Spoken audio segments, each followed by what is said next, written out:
could you call the roll, please? Certainly. Good afternoon. Mr. Brown. Here.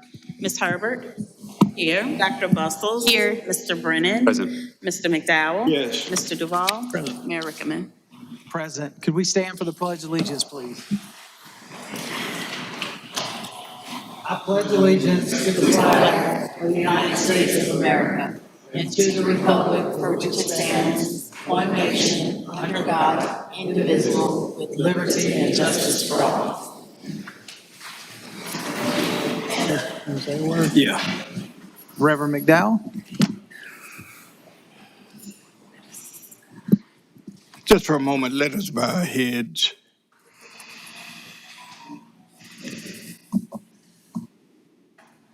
Gracious Creator, for all that you've done for us, for this day that we've never ever seen, but your grace has given us the opportunity to move around. We ask your continued favor upon the city of ours, its leadership, our mayor, and each council members, that we be touched with hands of sensitivity, and that we sense and feel your presence. Oh Lord, we would not endeavor to do a prayer without asking your blessings upon the John L. Scott family during the death of Senator Scott. We ask your continued blessings upon them as they go through these days and wrestle with the whole reality of death. With Bishop Bailey, the bishop of the church, the House of Prayer International, who recently passed this last Thursday. Bless members of that church.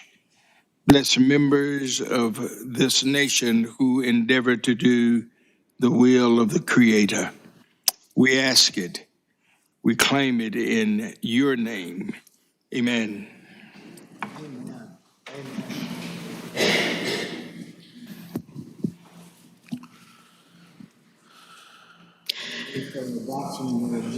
Mayor, I'd like to make a motion to adopt the agenda, but before I do that, I'd like to take a moment of personal privilege, if that's okay. Yes, ma'am.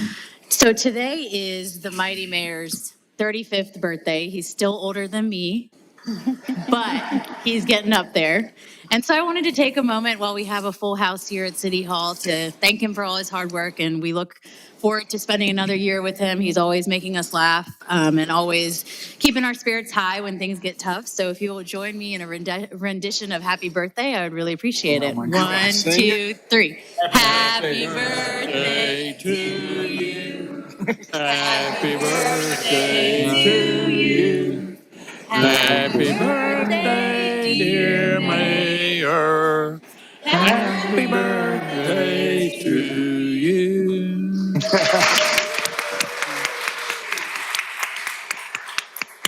And now I make a motion to approve the agenda. How old are you? I'm old enough that I'm celebrating the anniversary of my 29th birthday. Mr. Mayor, I'd like to amend Dr. Bussel's resolution, motion to add a resolution number 43 on the agenda, Oh, thank you. supporting the effort to host the 2024 NUSA conference in Columbia, and move for passage. I'll second that amendment. So we have a motion and a second. Any other further comment? Hearing none, seeing none, Madam Clerk, could you read the roll? We have another item to add to the agenda, and that would be the ordinance regarding the drug I think that's going to be a paraphernalia. separate. That's going to be a It's separate separate motion. motion. Yeah, it'll but be it a takes separate vote. motion. It takes a vote. Okay. Okay.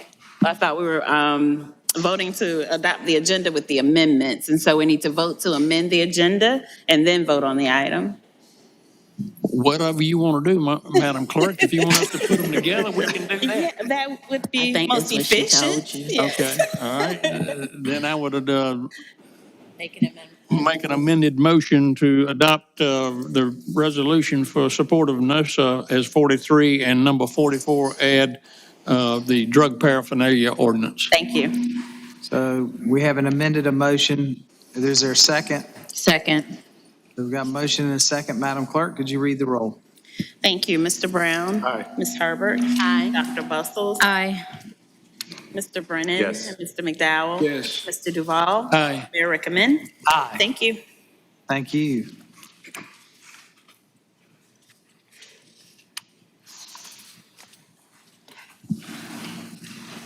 Next up, we have public input related to agenda items. Actually have to approve, never mind. Go ahead. At this time, we have Ms. Sylvia Jenkins here to speak on item 38. Ms. Jenkins, you will have 3 minutes to present your comments to City Council. You're welcome.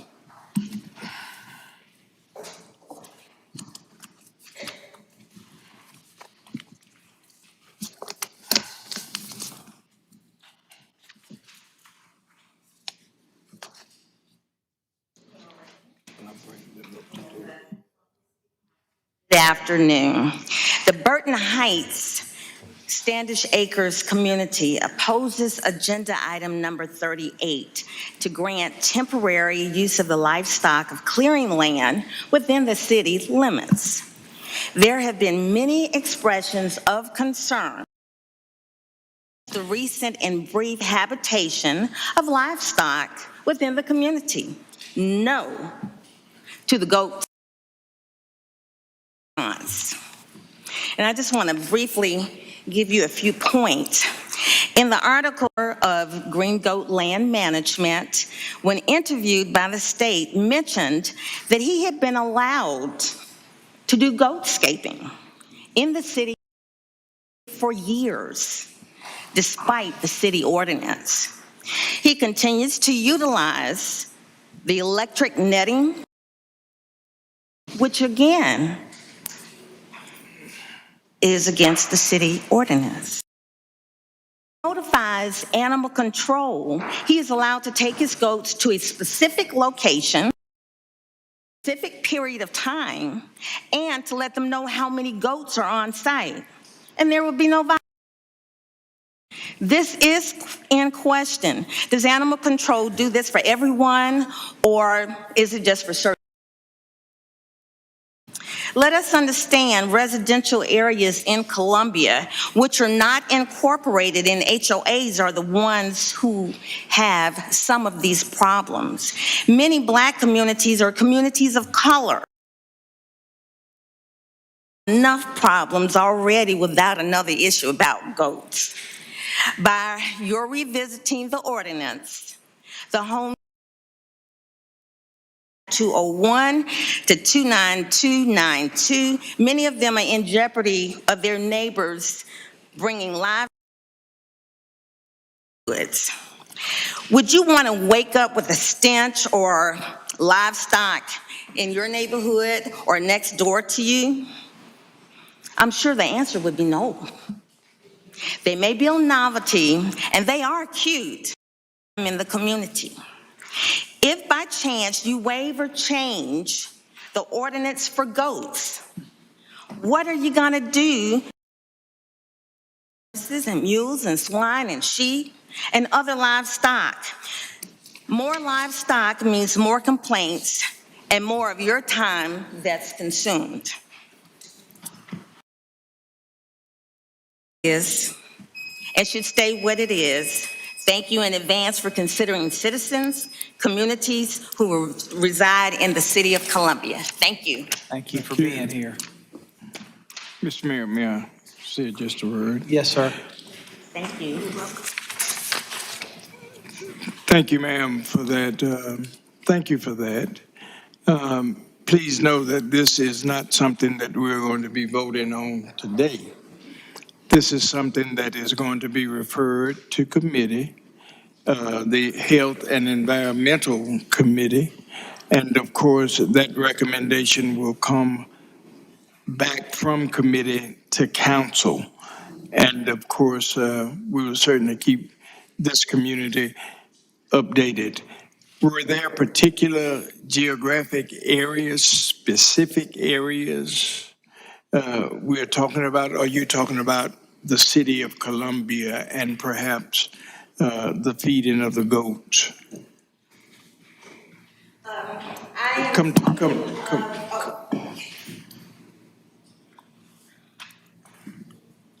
Thank you.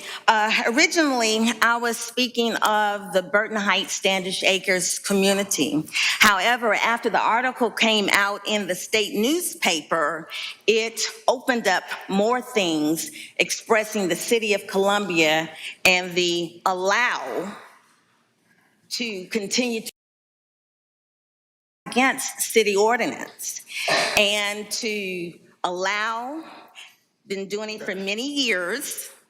And all you have to do is call animal control, let them know how many goats I have, where they're going to be placed. City of Columbia, not only Burton Heights Standish Acres. Okay. Thank you very much. Thank you. Thank you, Mr. Mayor. Madam Clerk? Yes, sir. Next, we have Mr. Jacob Porter.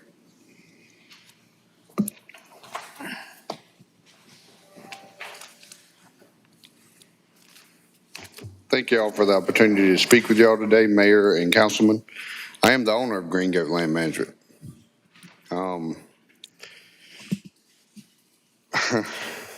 So I'm a 100% disabled veteran. I retired from the Army in 2019. I started my business with 8 goats. I've grew it to 125 goats. I operate in 3 states. I'm a state vendor. I do residential, commercial. I've also worked for the city of Belmont. I forwarded some of y'all that email. I did 55 acres of kudzu for them and saved that city $600,000.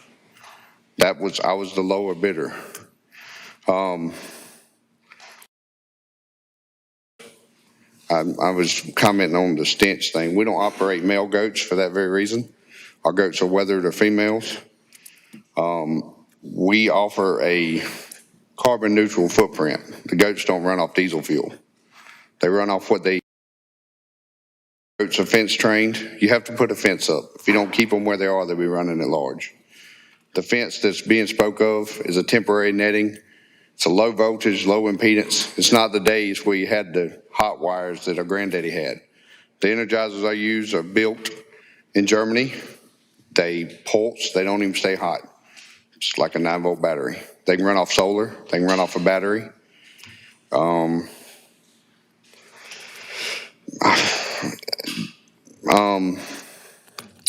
We like to use the goats to fight overgrown properties where landscapers are entirely too expensive. There's places in Columbia where I believe that they charge a premium because of that neighborhood.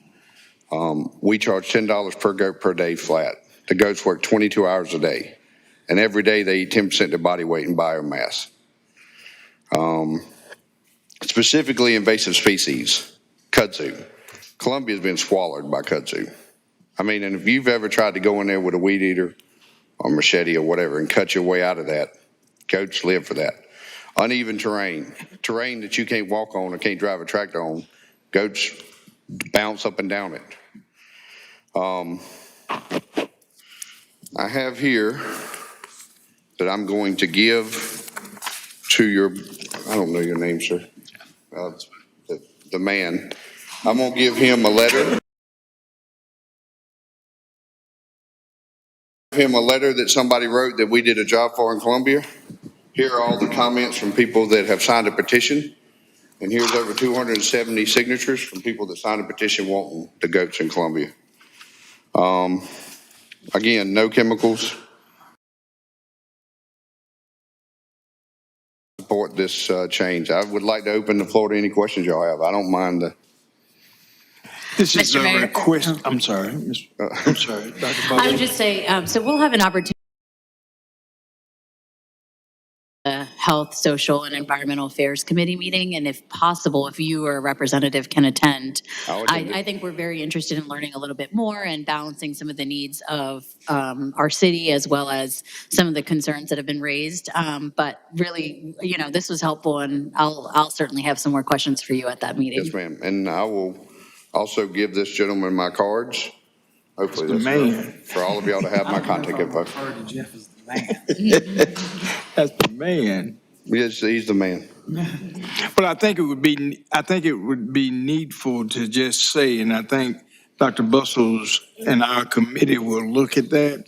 But one of the things I think members who are hearing this would probably want to know that this is a requested service from community. Absolutely. Okay. I don't cold call, if I can have 30 more seconds, 5 more seconds. I don't cold call anybody. I'll never knock on the door with a business card. People go on my website, request a quote. I show up at the house, I give them a quote. They'd like it, they don't. And this, not to be rude, we got enough business. We don't have to knock on doors looking for it. They request it and we either do it or they don't. We will never cold call anybody in the city of Columbia. Don't need to. The goats are eating their way through the whole southeast. What other questions y'all got? All right, well, thank y'all.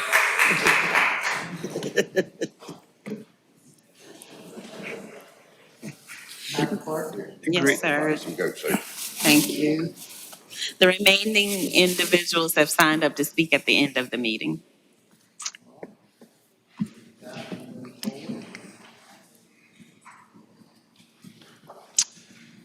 Next up on the agenda is the approval of minutes. Item 1, council is asked to approve the August 1, 2023 council meeting minutes. So moved, Mr. Chair. Second. Got a motion and a second. Any changes, comments? Hearing none, seeing none, Madam Clerk, would you read the roll? Mr. Brown? Aye. Ms. Herbert? Aye. Dr. Bustles? Aye. Mr. Brennan? Yes. Mr. McDowell? Yes. Mr. Duval? Mayor Rickaman? Aye. Thank you. Next, we move into presentations. Item number 2 is Small Business Administration Day proclamation. The Honorable Daniel J. Rickaman, Mayor. Well, thank you. Folks from the SBA, if y'all want to come on up to the podium, that'd be wonderful. I see you left Greg at home. So just right up here, sir. That way you have an opportunity to say a few words as well. But I wanted to take a minute to talk about the importance of the SBA and how important it's been in our community. On this day, 70 years ago, President Dwight D. Eisenhower signed into law the Act of Congress establishing the Small Business Administration with the purpose of promoting, supporting the growth and success of small businesses across the United States. Since its founding, the SBA has stood as a pillar of support for Americans' entrepreneurs, fostering growth, vitality of small businesses, the backbone of our economy. And in Columbia, if you know, small businesses make up over 90% of our businesses. So we are known to support small businesses in our community and have for a long time. Today, we recognize the SBA's invaluable contributions and dedication to empowering entrepreneurs, fostering economic opportunity, innovation, and building a vibrant, inclusive, resilient economy for all Americans. Over the last 7 decades, SBA has implemented groundbreaking programs, innovative lending initiatives that have helped entrepreneurs transform the economic landscape of our nation. By recognizing these achievements, we honor the SBA's commitment to fostering economic opportunity and supporting the spirit of our small businesses. America is a nation of progress, and small businesses vital to spurring the competition and the innovation that drives our economy and moves our country forward. Good ideas are everywhere, opportunities are not. The SBA plays a vital role in fostering those entrepreneurships, ensuring access to capital, assisting with contracts, providing counseling services to small businesses and entrepreneurs so that they can have the opportunity to turn good ideas into great businesses. The SBA played an incredible role, a crucial role in the disaster recovery, providing low-interest disaster loans to businesses and homeowners impacted by national disasters, but also helped us through the pandemic. They played the pivotal role in keeping our economy afloat with administration of critical relief programs, the Paycheck Protection Program, the COVID Economic Injury Disaster Loan Program, and the Restaurant Revitalization Fund, and the Shuttered Venue Operators Grant to help small businesses keep the lights on. They safeguarded millions of jobs, preserved livelihoods, and ensured the survival of the American enterprise as we face one of the greatest global challenges of our time. So with that, I, Daniel J. Rickaman, the mayor of Columbia, South Carolina, along with the fellow council members of Columbia City Council, do hereby proclaim this city honors and recognizes July 30th, 2023 as the day that celebrated the 70th anniversary of the U.S. Small Business Administration. And we call upon the people of Columbia, South Carolina, not only to acknowledge the SBA for its 7 decades of service, guidance, and to support, but continue to support those small businesses in our community. Michael, did you want to say a few words? Just thank you, Mayor, and you've read a lot there, and I just want to point everyone to our website at www.sba.gov. Put a /SC for South Carolina there, and we're doing classes all the time, day in, day out, whether you're here to start a business, looking at loans, whether it's a business loan or disaster loans, as the mayor said, or if you're interested in federal contracting, we can help you get started. So again, SBA.gov. Thank you. Thank you, Michael.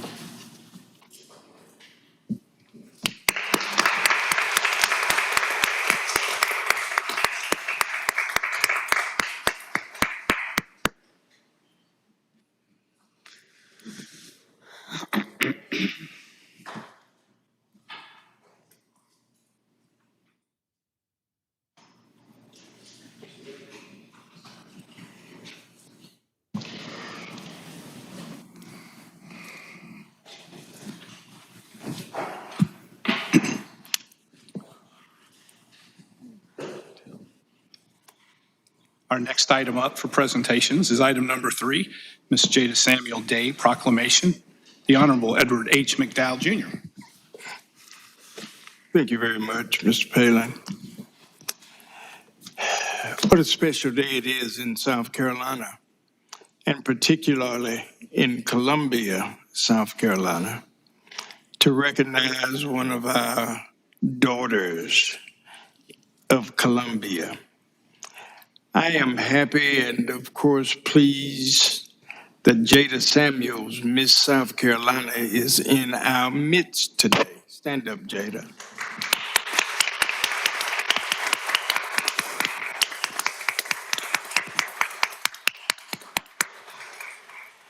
I recognize both Jada and her parents who are with us today. Thank you so much for continuing to encourage this talented, creative woman. I met Jada some years ago while she was working here in Columbia. And of course, it was almost like a magnetic attraction. She possessed the kind of creativity and the kind of work ethic that has got her to this point in time in her life. Now, I must admit, I'm not a pageant watcher. But when I heard that Jada Samuels was running as a contestant for Miss South Carolina, I had to watch. And I watched all 5 times, I think. I don't know about that many, but you watched a few. I watched it enough, and particularly the last pageant when Jada was crowned Miss South Carolina. My wife was asleep, and when she woke up, she said, "Did Jada win?" I said, "She won, she won." Jada, we are proud of you. Thank you. The capital city, we are proud of you. We know that you are going to move forward in a way that is symptomatic of someone who has the gifts. You've moved around South Carolina, but you hadn't been to Columbia. And that's why I wanted you here today. not only to visit with us and to this council and to this mayor, but also to have your presence. And I want to read this, if Okay. you'd allow me. Whereas Jada M. Samuels of Greenville, South Carolina, is a creative communicator, change agent, and champion for girls. Whereas Jada received her BA in broadcast journalism from the University of South Carolina in 2018, after graduating, she began her career as a lifestyle producer and reporter before, before transitioning into the world of politics as a digital creator, strategist. This former air anchor is of such that she hosted the South Carolina Educational Lottery. I did not get my favorite numbers, Jada. So sorry, I really tried. Whereas Jada Samuels was crowned Miss South Carolina 2023, she has earned over $85,000 in scholarships through the Miss South Carolina Scholarship Organization. For her placement in the competition, her community in Greenville, my hometown, a fabulous hometown.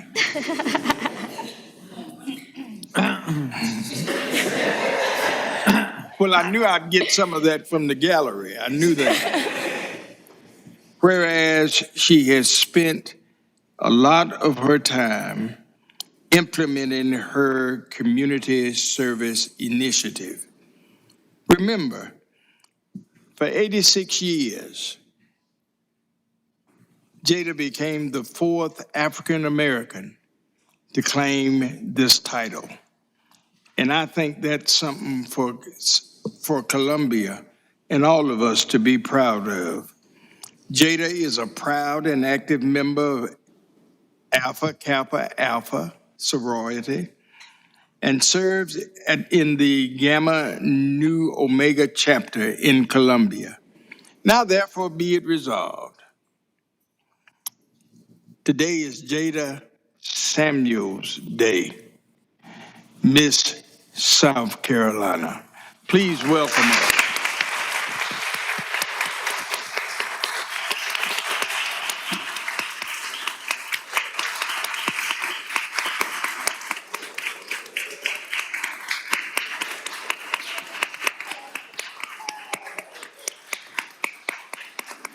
Jada, thank you. I'm gonna come up. No, I want you to say a word. Say a word, Jada. Oh my goodness, I did not know I was getting a day. This is very exciting. I am thrilled to be here in the city of Columbia. This was my home for over 8 years of my young adult life, so I am proud to be here. I'm proud to have represented Columbia as Miss Capital City in 2018 and Miss Columbia in 2022. So this is home for me, and I'm just extremely grateful to be here and have been molded by the people of this community. So thank you all so much.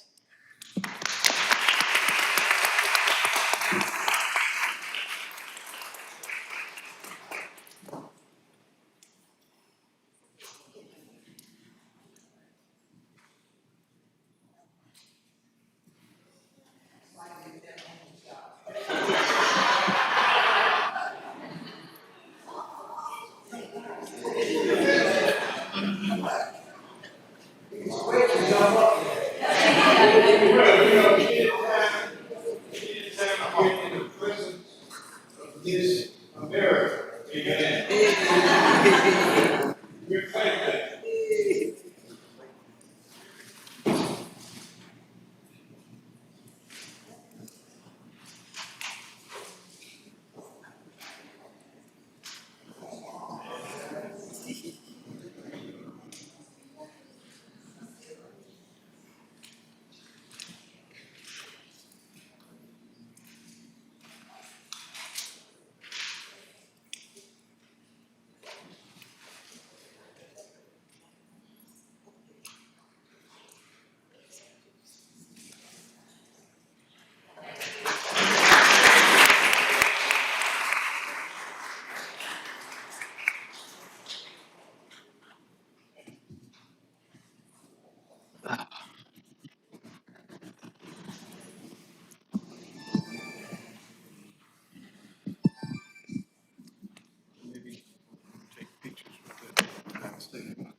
Oh, what now?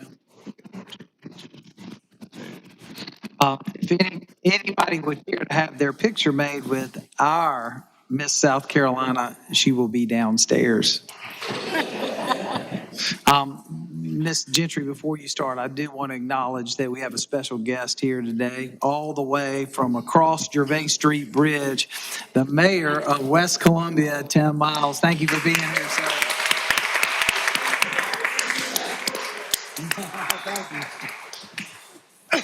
Miss Gentry?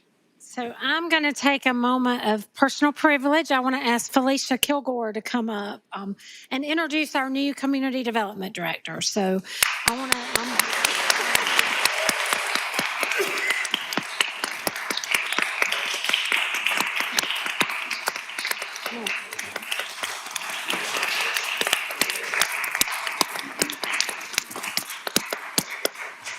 I promise you, no one's more excited than I am and her entire staff. If y'all will stand, I would like community development staff to stand up and be recognized. So thank you for all that you do. I'm going to say a little bit about Felicia, and then I think she wants to say a few words as well. So Felicia comes to us from state housing, where she spent 4 years. But the truth is, this is her home. She was here many years before she went to state housing, and as she walked the Office of Community Development, some of that staff, the words that they said was welcome home, and that spoke loudly to me. Her leadership already, this is week 4, and she's got her plate full, as y'all well know, but her enthusiasm and her love for Columbia. So I just want to welcome her. Please let me work through our work to all of the programs and services we're providing, but I did want to welcome her, and she wants to say a few words as well. Thank you so much, Missy. I am excited to be back here at the City of Columbia. Just like she mentioned, I do feel like I'm at home. I feel as if I fell in place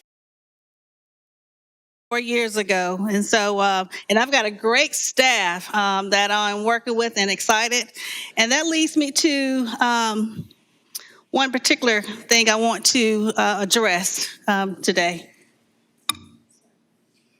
Yeah, there you go. You got it. Okay. Mayor Rickaman and council members, I want you to join me this afternoon to recognize one of our prize employees, Mr. Adam Scott.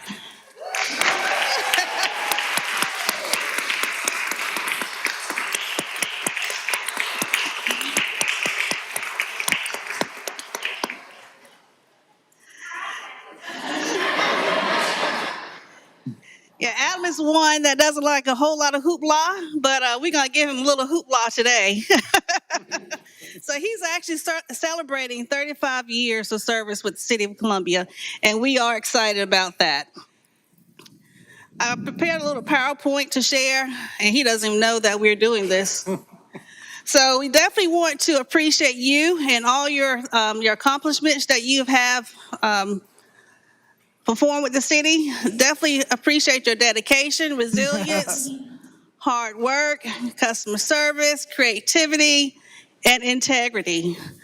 And he is very passionate in reference to affordable housing.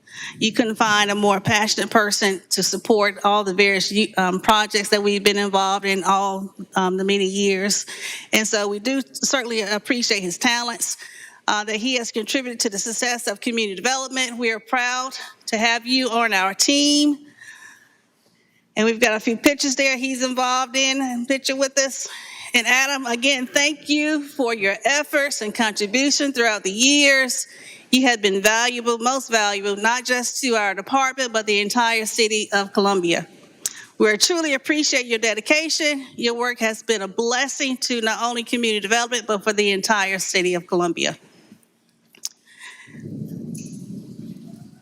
And again, Adam, thank you so much.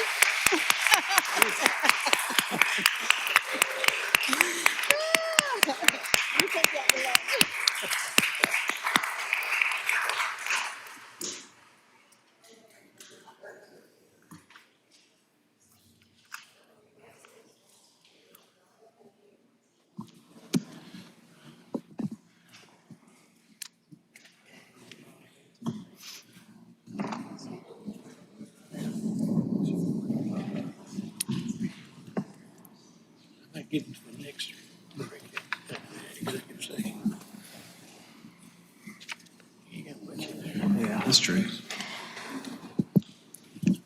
You ready? Yes, sir. Next up for the evening, council is asked to approve the consent agenda, items 4 through 16. So moved, Mr. Mayor. I have a motion. Is there a second? Second. Is there any further discussion? Very excited about the consent agenda. A lot of great items in there, especially around our continuing efforts to have representation both at the federal level and at the state level. Thank y'all for being here.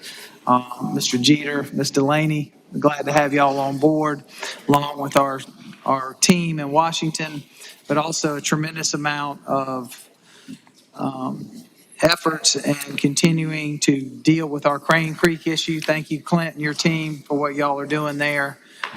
With that, Madam Clerk, could you read the roll? Mr. Brown? Aye. Ms. Herbert? Aye. Dr. Bustles? Yes. Mr. Brennan? Yes. Mr. McDowell? Yes. Mr. Duval? Aye. Mayor Rickaman? Aye. Thank you. With that, yeah, Mr. Jeter and Ms. Delaney, do you mind standing up so we could introduce you to this is our team that represents us at the State House. Welcome aboard. Thank y'all.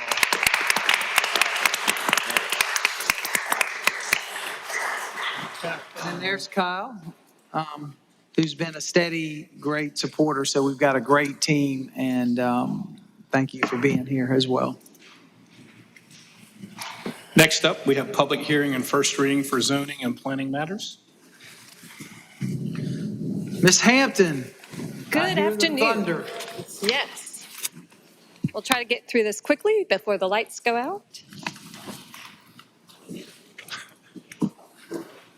This evening, your first item on your public hearing agenda is an amendment to the Unified Development Ordinance, personal service uses, tattoo and piercing establishments, a request to amend the UDO to remove the spacing requirement from Fort Jackson. The spacing requirement from the other establishments and from residential districts will remain. And just as background as well, we did contact Fort Jackson. They did not have any concerns. This was kind of a vestige of Army base regulations. However, now the Army is actually hosting tattoo establishments on base. So it's a little bit of a turn, and so we no longer determine this to be necessary.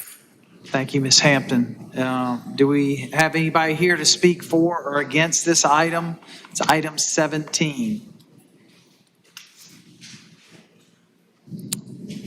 Okay. Is there a motion? So moved. Second. We have a motion and a second. Any further discussion, questions, or concerns? Hearing none, seeing none. Madam Clerk, could you read the roll, please? Mr. Brown? Aye. Ms. Herbert? Aye. Dr. Bustles? Aye. Mr. Brennan? Yes. Mr. McDowell? Yes. Mr. Duval? Aye. Mayor Rickaman? Aye. Number 18 is a zoning map amendment for 34.4 acres on the south side of I-20 at Spears Creek Church Road, a portion of that. It's a request to rezone the property from general commercial to residential mixed.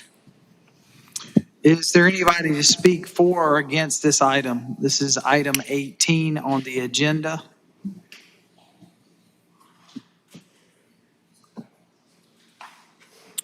No one here to speak for or against. Is there a motion? So moved. Second. A motion and a second. Any further discussion? Seeing none, hearing none, Madam Clerk, could you read the roll, please? Mr. Brown? Aye. Ms. Herbert? Aye. Dr. Bustles? Aye. Mr. Brennan? Yes. Mr. McDowell? Yes. Mr. Duval? Aye. Mayor Rickaman? Aye. Thank you. If it pleases council, you can take 19 and 20 together. They both relate to 800 Dutch Square, the first being a zoning map amendment confirmation to confirm the zoning of Community Activity Center corridor. And the second, number 20, is a future land use confirmation to confirm the future land use classification of Urban Core Community Activity Center, both for the recently annexed land. Is there anybody here to speak for or against items 19? Yes, sir, please come to the podium. Mr. Mike Cotton? Good afternoon. Good evening. Thank you for the time to speak. And I live in the neighborhood immediately adjacent to the property in question. And one of my fellow neighbors is here as well. And others who were not able to be here are asking me to speak on their behalf, including my neighbor across the street. We do not feel that we were given adequate notice about this. The signage about this hearing was difficult to access. There's only a few of us who were aware of it because of the way the signs were posted. And we request that there be a deferral of this decision until we can have further polling of our neighborhood and other neighborhoods immediately adjacent to the property that would be materially affected by a further influx of homeless into our neighborhood. We already have a substantial influx of. Not homeless. Our understanding was that it was going to be a day shelter for homeless. Well, happy to get clarification. Thank you. This is not a homeless shelter. This is daycare for adults, for handicapped adults, senior citizens, and it's not close to your property. You can't get to it from your property, I don't believe. It's going to be 55 apartments for elderly, and it's going to be daycare for elderly. The daycare will hopefully be run by one of the hospitals here in Columbia, but it should not have any impact at all on the neighborhood. These are going to be elderly people that can't get across those ditches. That was not our understanding from the article that was published. It's not homeless. Back in April, so thank you for the clarification. Yes, sir. I have no further comments. Ms. Hampton, this is 2 readings, correct? Correct, yes, and it is for recently annexed land. The development would have occurred in the county regardless of the annexation, but we are annexing. I would like, if we give it first reading, I'd like before second reading to at least make sure that all the questions that the neighbors have and the correct information is shared with them, exactly what it is before we give it second reading to move it forward. And just for my clarification, so confirmation needs 2 readings as well? That's correct.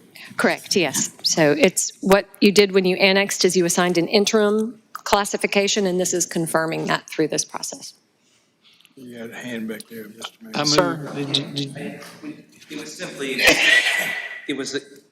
the article said transitions homeless center in April. So that's our concern. So we would appreciate. It's not going to be transitions. It's Midlands Home Housing Alliance, who is the parent company of Transitions, but it's not a homeless shelter. It's not a shelter. It is a daycare center for adults, and it is 55, will be eventually 55 apartments for elderly. Yeah, and as a physician who has treated a geriatric population for much of my practice career, I greatly appreciate those facilities. So thank you for that clarification. There may be neighbors who still have other questions, but. what we'll do is facilitate that you get those questions answered. I think you'll be happy with the end results, but I do think if you don't have the information, we need to make sure you get it. Thank you. Yes, Mr. sir. Mayor, and it would certainly help, sir. Howard's got it. Howard. Sorry. Where are you going? All right, I'm fine.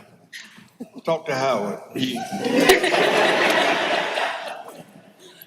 I move approval of 19 and 20 as first reading. So move. A motion and a second. Any further discussion? Duly noted that we'll work. Howard, I think you helped make that happen. Yeah, okay. Thank you. With that, Madam Clerk, could you read the roll, please? Mr. Brown? Aye. Ms. Herbert? Aye. Dr. Bustles? Aye. Mr. Brennan? Yes. Mr. McDowell? Yes. Mr. Duval? Aye. Mayor Rickaman? Aye. Thank you. Number 21 is an annexation, future land use map amendment, and zoning map amendment for 408 Piney Woods Road and 418 Piney Woods Road. It's a request to annex the property, assign a land use classification of transportation and utilities, and a zoning of light industrial. Is there anybody here to speak for or against item 21? That's the annexation and zoning map amendment for 408 Piney Woods Road. No one has signed up. Okay, no one signed up, nobody here to speak for or against. Is there a motion? So moved. Got a second? Second. Motion and a second. Madam Clerk, could you read the roll, please? Mr. Brown? Aye. Ms. Herbert? Aye. Dr. Bustles? Aye. Mr. Brennan? Yes. And Mr. McDowell? Yes. Mr. Duval? Aye. Mayor Rickaman? Aye.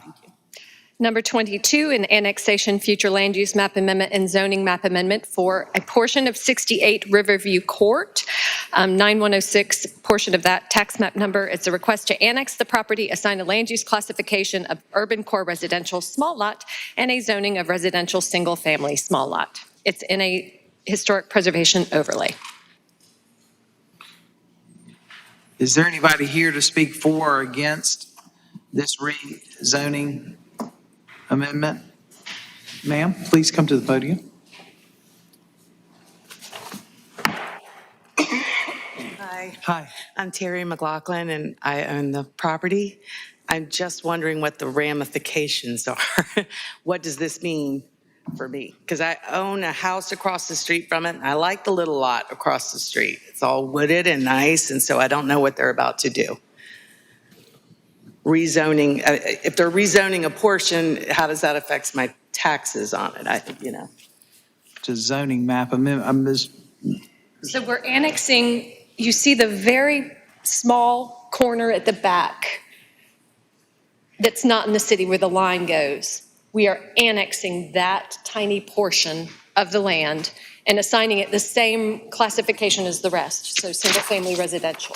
Over that fence line, or over that line, is what you're talking, over in that right-hand corner. Here, let me show you right here. I can show you. Sorry, guys. No. I saw this in the mail and was like, what are they doing? You see this little portion? Yep. It's not in the city. So the lot is actually split. Right, So we're just bringing the rest of the property okay. into the city. So it's not affecting me in any way, shape, or form, really? No, ma'am. Just changing the Boundary line, yeah, and it will be zoned residential, okay. just like the rest of them right Right. here. Okay, all right, that's cool. Y'all can have it.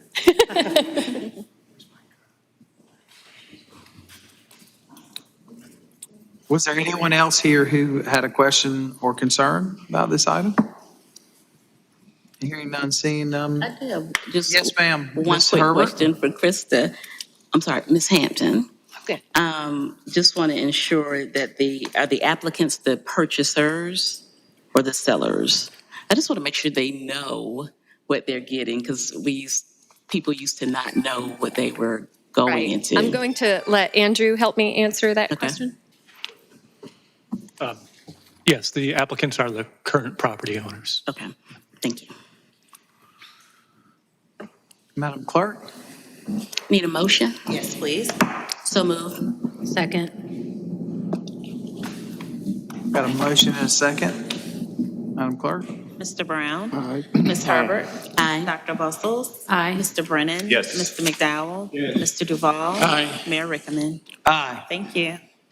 Final case on your public hearing agenda is number 23, annexation, future land use map amendment and zoning map amendment for plus or minus 9.1 acre portion, plus or minus 15.4 acre portion, and plus or minus 1 acre portion of 300 Clemson Road, and plus or minus 3.9 acre portion of 200 Clemson Road. It's a request to annex the property, assign a land use classification of community activity corridor and neighborhood activity corridor, and assign a general commercial district zoning. Is there anybody here to speak for or against item 23? Mr. Duval? Krista, this is the one where the staff recommended denial and the planning commission voted to approve it. What was the reason the staff recommended denial? So we did not recommend, we are recommending approval of the annexation. We're supportive of the annexation. As you know, we base our recommendations on policies established by the governing bodies. The Richland County has a plan in this area that recommends transitioning from suburban type to more pedestrian-oriented development. The GC does not facilitate pedestrian-oriented development, so that is why we recommended denial of the GC, but we are supportive of the annexation. Can we do that on this item? How do we do that? Can we make a motion to approve the annexation, deny the rezoning? That would be the case. What would be required at that point in time, we would have to go back to Planning Commission and have them make a recommendation on a substitute zoning classification, which we would recommend the community activity, which is more of a pedestrian-oriented zoning classification. So, Ms. Hampton, but the other recommendation that approved 5-0, they would be in favor of the, That's correct. The Of the applicant rezoning. did come, Craig Whitwell, one of the brokers, they do not yet know what development they're going to put at this location. So they did come and make their case to Planning Commission, and Planning Commission was supportive of the general commercial zoning. Mr. Brown, this is District 4. I'll make a motion to approve. Zoning as well as the annexation. It's dualistic in nature. I did ask if anybody was here to speak for or against. No one signed up to Nobody speak. signed up. So, Ms. Hampton, this is dualistic in nature in terms of we are approving the denial, but going back to the planning commission. My understanding is the motion currently is to approve the GC, the requested zoning. That's correct. Any further discussion? Do we have a second? A motion and a second. Madam Clerk, would you read the roll? Mr. Brown? Aye. Ms. Herbert? Aye. Dr. Bustles? Aye. Mr. Brennan? Yes. Mr. McDowell? Yes. Mr. Duval? No. Mayor Rickaman? No. That concludes your zoning public hearing. Thank you, Ms. Hampton. Thank you. Next, we move into ordinances first reading. Item number 24 is ordinance number 2023-098, granting an encroachment to Ryan Maltba for the use of the right-of-way area of the 1900 block of Pendleton Street for the installation and maintenance of brick pavers adjacent to 1927 Pendleton Street. Motion to approve. Second. There's a motion and there's a second. Any further discussion? Mr. Maltby is doing a wonderful job on renovating this historic house in our University Hills neighborhood. With that, Madam Clerk, could you read the roll? Mr. Brown? Aye. Ms. Herbert? Aye. Dr. Bustles? Aye. Mr. Brennan? Yes. Mr. McDowell? Yes. Mr. Duval? Aye. Mayor Rickaman? Aye. Thank you. Next up are event resolutions. Item number 25 is resolution number R 2023-049, authorizing consumption of beer and wine only at the Cola Jazz Fest in the 1700 block of Main Street I between move Laurel. approval. Second. Got a motion and a second. Any further discussion? Hearing none, seeing none, Madam Clerk, could you read the roll? Mr. Brown? Aye. Ms. Herbert? Aye. Dr. Bustles? Aye. Mr. Brennan? Yes. Mr. McDowell? Yes. Mr. Duval? Aye. Mayor Rickaman? Aye. Item number 26 is resolution number 2023-058, authorizing consumption of beer and wine only at the Palmetto Peanut Boil fundraiser in the 2900 block of Divine Street on Motion Saturday. to approve. Second. You got a motion and a second. Any further discussion? Looking forward to the event. Madam Clerk, could you read the roll? Mr. Brown? Aye. Ms. Herbert? Dr. Bustles? Aye. Mr. Brennan? Yes. Mr. McDowell? Yes. Mr. Duval? Aye. Aye. Thank you. Our final event resolution, item number 27, resolution number 2023-059, authorizing consumption of beer and wine only at Vista Lights Annual Holiday Festival on Thursday, November 16th, 2023. Move approval. We have a motion and a second. Any further discussion? Madam Clerk, could you read the roll, please? Mr. Brown? Aye. Ms. Herbert? Aye. Dr. Bustles? Aye. Mr. Brennan? Yes. Mr. McDowell? Yes. Mr. Duval? Aye. Mayor Rickaman? Aye. Next, we move into a period of appointments. Oh, sorry. Hey, how are you doing, Ms. Woods? I'm doing well, Mayor. thank you. You're welcome. Happy birthday again. Thank you. I know that you all decided to defer, I believe you said the first. No, Mr. Mayor, I'd like to make a motion, Okay. appointee to the Central Midlands Council of Governments, citizens position to Miss Vivian Clark. Is there a second for this nomination? There is a second. Any further discussion? Any other nominees? Not at this time. Hearing none and seeing none, Madam Clerk. could you read the Mr. roll? Brown? Aye. Ms. Herbert? Aye. Dr. Bustles? Aye. Mr. Brennan? Yes. Mr. McDowell? Yes. Mr. Duval? Aye. Mayor Rickaman? Aye. Okay, next we have the Columbia Museum of Art, where council is asked to reappoint an appointee and choose 2 new commissioners. Mr. Mayor, we'd like to reappoint Brenda Wheeler and new appointments Theodore Dubose and Victoria Dozier. Is there a second for these 3 nominations? Second. We have a motion and a second. Any further discussion? Hearing none, seeing none, Madam Clerk, could you read the roll? Mr. Brown? Aye. Ms. Herbert? Aye. Dr. Bustles? Aye. Mr. Brennan? Yes. Mr. McDowell? Yes. Mr. Duval? Aye. Mayor Rickaman? Aye. Next, we have the Columbia Tree and Appearance Commission. Council is asked to appoint 1 new developer realtor. And this person is recommended by the committee. Mr. Mayor, I'd like to nominate Mr. Lane Ligon, Second. Is that junior or senior? Junior.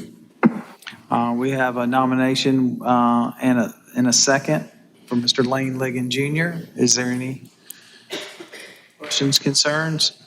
Hearing none, seeing none, Madam Clerk, could you read the roll? Mr. Brown? Aye. Ms. Herbert? Aye. Dr. Bustles? Mr. Brennan? Yes. Mr. McDowell? Yes. Mr. Duval? Aye. Mayor Rickaman? Aye. Mr. Mayor, before we go into, I'm sorry. Go ahead, Mr. Before we go into, I just want to make a statement that I'm sure there has been numerous complaints about our tree trimming, cutting process within our city. I've talked to several folk about that. Some trees and some limbs are hanging within our neighborhood that should have been sheared or cut away. Mr. Mayor, it would certainly be helpful to be in touch with those persons who are tree trimmers so that neighborhoods, when they call, they are saying, we are afraid after having the tree trimmed that it looks dangerously hanging over into the street. Yes, sir. So that's something we can follow up with. Mr. McDowell, I'm actually going to have a conversation with the representatives from Dominion this week on that issue. Right. We have an extraordinary amount of complaints around the tree trimming, leaving of limbs, damage of personal property, other things that have gone through over the last several months with the tree trimming crew here. And so we're going to address those directly sir. with Dominion. Thank you. Thank you, ma'am. I'm sorry. Oh, not a problem. Do we have some nominations for the Columbia Tree and Appearance Commission? Lane Ligon. Lane Ligon. He's already been there. The commercial We need to one. defer it until we get some clear bidding. Well, I'm sorry. Say again? Yeah, we already voted on that. I think we're on commercial loan. We're on, Commercial one. That's Yeah. correct. 31. That's 31. correct. Next, we have the Commercial Evolving Loan Committee. Council is asked to appoint 1 small business owner, and this person is recommended by the committee. Mayor, we'd like to appoint Mary Sparrow, a small business owner, to the CRLF. There's a motion and a second. For those of you who don't know, Mary Sparrow is also known as Mother Shuckers. She has her own cocktail sauce that she sells, and she's a proud owner with her son of the Oyster Bar, another small business here in our community in Oh, I Vista. love the Oyster Bar. Madam Clerk, could you read the roll? Sure. Mr. Brown? Aye. Ms. Herbert? Aye. Dr. Bustles? Aye. Mr. Brennan? Yes. Mr. McDowell? Yes. Mr. Duval? Aye. Mayor Rickaman? Aye. Next, we have the Design Development Review Commission with the reappointment of the planner and the appointment of 1 new appointee. Mr. Mayor, I'd like to, I'm sorry. Go ahead. Don't get them confused. I'd like to appoint Charles Lee Decker. Okay. We have a nomination of Charles Lee Decker. Is there a second? Second. So a motion and a second. Any further discussion? Seeing none, hearing none, Madam Clerk, could you read the roll? Mr. Brown? Aye. Ms. Herbert? Dr. Bustles? Aye. Mr. Brennan? Yes. Mr. McDowell? Yes. Mr. Duval? Aye. Mayor Rickaman? Aye. Thank you. Next up, we have the Parks and Recreation Foundation. I'm sorry, hold on one second. Are we going to do the reappointment as well? Yes, it was included, correct? Or do we need to state That was it? a separate, Okay. separate motion. Yeah, Okay. it has to be separate. Okay. Would you go ahead and make that, Ms. Herbert? I move to reappoint Chloe Jaco. Second. That's the A motion planner. and a second. Any further discussion? Madam Clerk, could you read the roll? Mr. Brown? Aye. Ms. Herbert? Aye. Dr. Bustles? Aye. Mr. Brennan? Yes. Mr. McDowell? Yes. Mr. Duval? Aye. Mayor Rickaman? Aye. Next, we have the Parks and Recreation Foundation. Council's asked to reappoint 4 appointees and choose up to 3 new appointments. I'd like to make a motion to reappoint Lee Snellgrove, Jerry Salmon, Joshua Shelton, and Sue Harper. Got Can it. we take those individually? Yeah, let's, You would like, okay. I'd like to make a motion to reappoint Josh Shelton. Okay. Is there a second? Second. Motion and a second. Madam Clerk, could you read the roll? Mr. Brown? Aye. Ms. Herbert? Aye. Dr. Bustles? Aye. Mr. Brennan? Yes. Mr. McDowell? Yes. Mr. Duval? Aye. Mayor Rickaman? Aye. Mr. Mayor, I'd like to appoint Lee Snellgrove. Is there a second? Second. There's a motion and a second. Any other further discussion? Hearing none, seeing none. Madam Clerk, could you read the roll? Mr. Brown? Aye. Ms. Herbert? Aye. Dr. Bustles? Aye. Mr. Brennan? Yes. Mr. McDowell? Yes. Mr. Duval? Aye. Mayor Rickaman? No.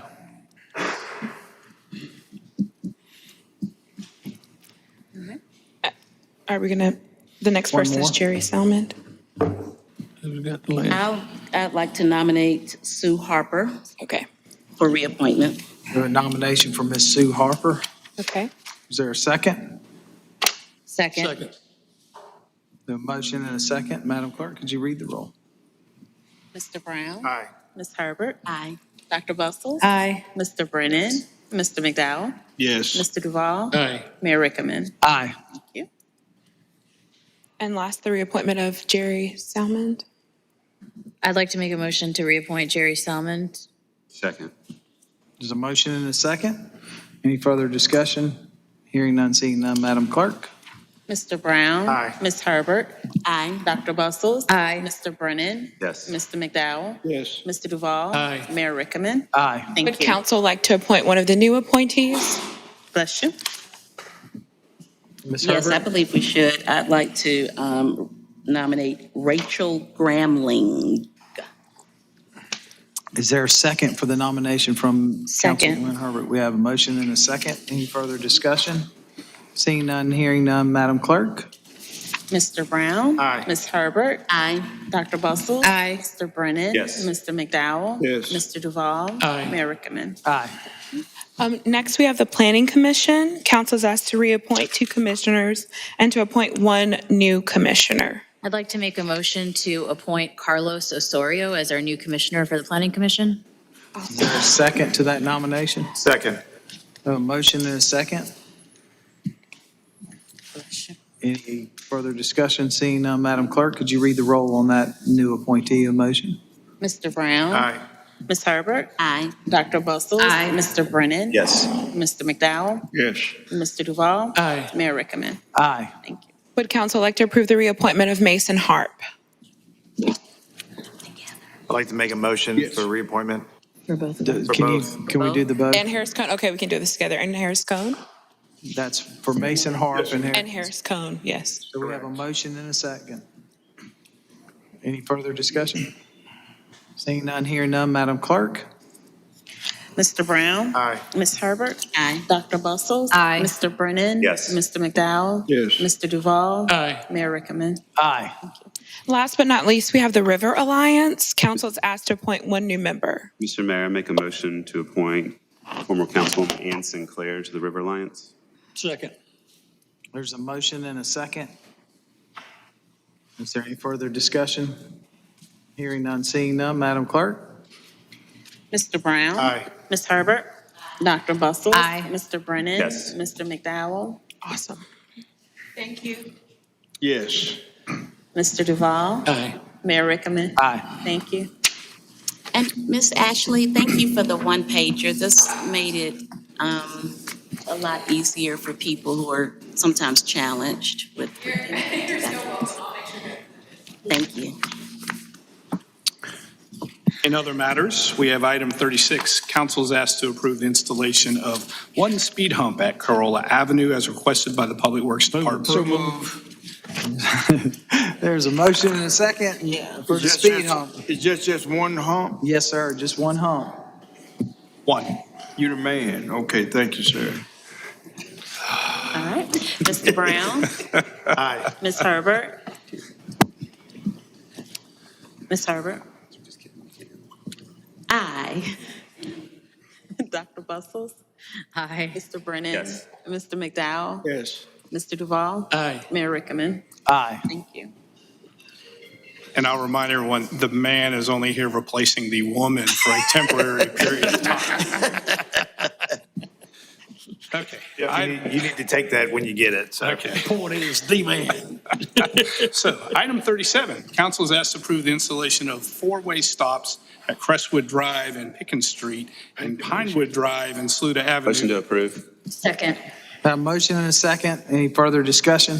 This has been a long-awaited four-way stop, I tell you, every time I go to that meeting. You can carry all four of them with you. How about that? Madam Clerk, could you read the roll? Sir, Mr. Brown?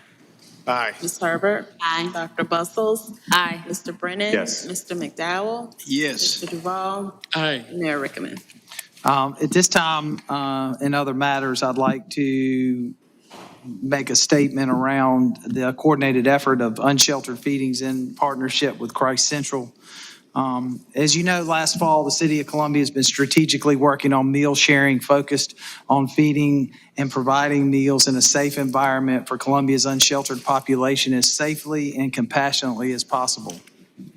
This plan is a response to a community expressing the desire to step up, provide food for those experiencing homelessness. In addition to the city's task force to prevent and end homelessness, examine the state of feedings across the city with input from residents, businesses, and representatives of the unsheltered, the task force recommended that we take steps to identify and secure a communal location where groups and individuals can feed the unsheltered in a safe, clean, indoor facility with restrooms. After months of work by the city officials and staff, we are pleased to announce that we will be partnering with Christ Central to provide a facility for public, to provide meals on behalf of the city of Columbia. Christ Central was the best fit to partner with the feeding initiative because it's centrally located, its accessibility for our unsheltered, and it also has all the amenities from kitchen, dining room, air conditioning, weather inclemented space, climate control, and obviously the ability to bathrooms and proper cleanup, facilitating the most appropriate environment for feeding compared to outdoor pop-up locations. The City of Columbia commends those community groups and individuals who care for those experiencing homelessness in our city. We're happy that we can provide a centralized location for these activities to take place. We encourage groups with already established programs to join in this new location. The city officials welcome those who are interested in serving the unsheltered to contact our city's Director of Homelessness Services, Kamisha Heppard, who's here tonight. Kamisha, thank you for your continued compassionate work and your team that continues to do stuff in our community.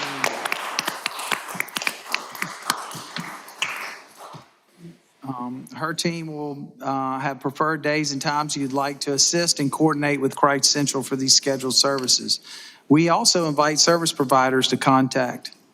And if you want to provide services for the unsheltered in this new central location, we encourage you to do so.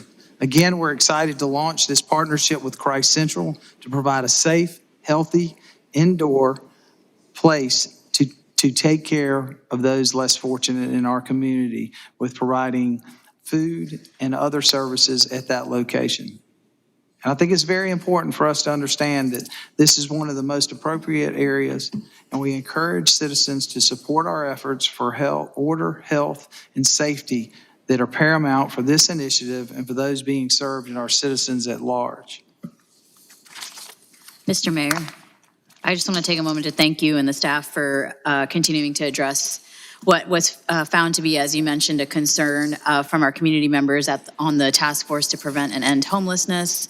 We believe, based on our cataloging of services and the numerous opportunities available to engage in meal sharing, this will provide a safe and public location for those that may not have private property to serve. But this, again, doesn't necessarily change existing efforts on private property, rather balances some of the needs that we have identified in terms of providing that communal space for nonprofit groups and other community groups that are interested in providing services to those experiencing homelessness. So thank you for the hard work, and to Kamisha and your team for being diligent about finding a great location that can allow us to centralize some of these services. Thank you. Mr. Palin? Moving to City Council Committee referrals, reports, and new business, we have item 38. Council is asked to refer a proposed revision to the 1998 Code of Ordinances. I move that the item 38 be referred to the Environmental Committee. Second. Got a motion and a second. Do you have a date for that so that the public will know? August 22nd. August 22nd will be that date in that referral. At 11 a.m. At 11 a.m. on the second floor, City Hall. With that, Madam Clerk, could you read the roll? Mr. Brown? Aye. Ms. Herbert? Aye. Dr. Bustles? Aye. Mr. Brennan? Yes. Mr. McDowell? Yes. Mr. Duval? Aye. Mayor Rickaman? Aye. Thank you. Item number 39, council is asked to refer proposed revisions to the 1998. I'd like to make a motion to refer item 39 to the Health, Social, and Environmental Affairs Committee. Second. We have a motion and a second. Any concerns? Hearing none, seeing none. Madam Clerk? Mr. Brown? Aye. Ms. Herbert? Dr. Bustles? Aye. Mr. Brennan? Yes. And Mr. McDowell? Mr. Yes. Duval? Aye. Mayor Rickaman? Aye. Item number 40, council is asked to refer consideration of naming the Earlwood Community Center after Virginia Lee Bedford along. So move. Second. And I know there's no discussion about this, so Madam Clerk? you read Mr. the Brown? Ms. Herbert? Aye. Dr. Bustles? Aye. Mr. Brennan? Yes. Mr. McDowell? Yes. Mr. Duval? Aye. Mayor Rickaman?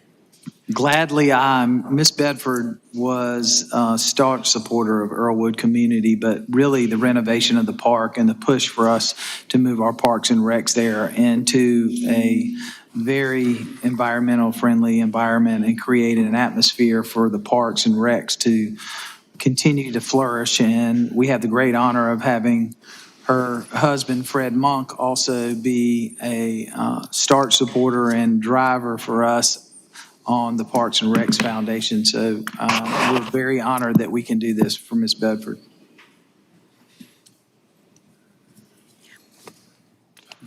We're good. Item 41. Item 41, council is asked to refer consideration of exterior signage opportunities for the Leroy Moss Multipurpose Center at Hyatt Park to the administrative. Second. Got a motion and a second. Any further discussion? Hearing none, seeing none. Madam Clerk, could you read the roll? Mr. Brown? Ms. Herbert? Aye. Dr. Bustles? Aye. Mr. Brennan? Yes. Mr. McDowell? Yes. Mr. Duval? Aye. Mayor Rickaman? Aye. Item 42, council is asked to refer the review of Chapter 24, Vehicles for Hire, Article 2, Taxicabs, Shuttles, and Limousines, Division 3, Certificate of Public. I move approval. And this is a referral to the committee so that they can discuss. We've had several folks reach out there. There has not been an increase in taxi cab fares in a long time. And so we want to take a look to make sure that folks who are making their living and using a taxi cab have the same opportunities as other private companies such as Uber and Lyft and others. And so we're going to review that at that time. And that will be at the Public Safety Committee when? What's the date? August the 22nd. August the 22nd at 1 p.m. 1 p.m. at 1 p.m. With that, Madam Clerk? Is there a second? Second. Thank you. Mr. Brown? Ms. Herbert? Aye. Dr. Bustles? Aye. Mr. Brennan? Yes. And Mr. McDowell? Yes. Mr. Duval? Aye. Mayor Rickaman? Aye. Thank you. Our last item before executive session is public input. And I believe Two items. We have Jeff, do we have two? two items. Oh, my bad. Yeah. Keep them straight here. Okay, two more things before public input. Item number 44. 43. 43. Okay, 43. We are adding resolution number 2023-069, supporting the effort to host the 2024 NUSA Conference in Columbia, South Carolina, and Richland County. Move approval. Second. Motion and a second. Any further discussion? Hearing none, seeing none, Madam Clerk, could you read the roll? Aye. Aye. Aye. Mr. Brennan. Yes. Mr. McDowell. Yes. Mr. Duval. Aye. Mayor Rickaman. Aye. Item number 44. Yeah, got that right now. CFO, occasionally I get numbers off, I guess. So item 744, add for second reading, ordinance number 2023-081, amending the 1998 Code of Ordinances of the City of Columbia, South Carolina, Chapter 14, Offenses and Miscellaneous Provisions, to add Article 12, Drug Paraphernalia. Mr. Mayor. Mr. Duval. The council passed first reading of this ordinance at the last council meeting and referred it back to the Public Safety Committee to make sure that we had everything straight before we passed the second reading of the drug paraphernalia ordinance. A simple explanation of this ordinance is that the definitions are the same definitions that are in the state law for drug paraphernalia. And we have taken one word out of item 10, which we have deleted the word needles from item 10. So the rest of it is exactly as is stated in state code. The state code makes the possession of drug paraphernalia for unlawful purposes not a clerical error, but a civil matter rather than a criminal matter. And we wanted to be able to give another tool in the toolbox for CBD for dealing with these subjects on the streets of Columbia. And so this ordinance gives 14 criteria that an officer that is looking at an individual with drug paraphernalia that has a substance in it that can very well be construed to be an illegal substance or has other items in these 14 items to allow them to arrest them on a criminal ticket from the City of Columbia, which is just like a traffic ticket that would be subject to $500 and or 30 days in jail. We think that this is another method for Columbia Police to help us with the people that are on the street with illegal drugs and using them with drug paraphernalia. And I move approval for second reading of ordinance 2023-081. Councilman Duval, I just want to confirm that we have also removed the fentanyl strips language because, thinking about the public health perspective and harm reduction, those strips can be used for a preventive measure. Were we able to remove that language? Yes. Yes. Okay. I'll second his motion then to move forward. Motion and a second. Any further discussion? Ms. Herbert? I was trying to figure out if we needed to have the public hearing on the fee. We haven't had a public hearing on the fee for SDRs, but not on this. Okay. You good? I'm just double checking with legal over here. I trust you, Howard, but I'm double checking. Yeah, the fentanyl, yeah. All right. Any further discussion? So move. Madam Clerk, could you read the roll, please? Mr. Brown. Aye. Ms. Herbert. Aye. Dr. Bustles. Aye. Mr. Brennan. Yes. And Mr. McDowell. Yes. Mr. Duval. Aye. Mayor Rickaman. Aye. Thank you. All right, now we move to public input. Madam Clerk, you've got a sign-up sheet. I do, and I would like to remind speakers that they have up to 3 minutes to state their comments. We have a new clock, but once it beeps, their 3 minutes is up. So we will start with Ms. Darla.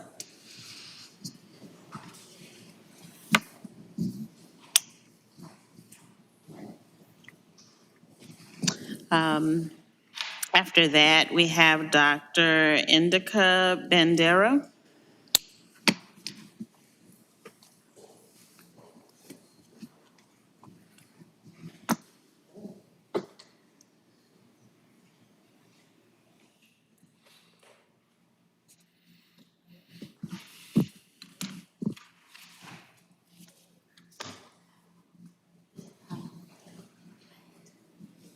Thank you for giving opportunity to address. Can you pull the mic just a little bit Okay. closer so everybody can hear you? Thank you. Okay, you hear me? Thank you for giving opportunity to speak to the concern we have the safety of, and community of the city of Columbia. I have done my PhD in University of South Carolina, and I live here in this city 20 years. I have a small business, taxi business operating in city of Columbia. Recently, we noticed that taxi come to the city without having business license, chauffeurs, or any other top lights or other features belongs to the city. Normally, we go with the city of police, and we do the inspection. All the drivers should have the chauffeur's license. Chauffeur means a drug test and everything included. That's very, very important for the safety and community of the city. Someone can argue they do not have City of Columbia license, but they can come to the city like. But it's not like operating the regular vehicle. Have insurance and registration is not enough to working as a taxi in the city. That's the law. Like, I believe it's a law for everybody, because if someone get the insurance, can run as a taxi, it's not illegal. They should have all the features city allowed to work there. Then our concern, this illegal operation ruin our reputation, and they overcharge. They do not have seal meter. They can start from $3, $4 at the beginning. Normally we do $2.50 per mile. And this taxi, similar to the another legal taxi, Angel Taxi. Then some people get into the same taxi, look like Angel Taxi. It's ruining our taxi business. Then we inform the chief with the documents, with the signatures of other taxi companies, and he may have concern about that, but his hand may be tied to catch that taxi. Because if you give the ticket, they have a right to defend.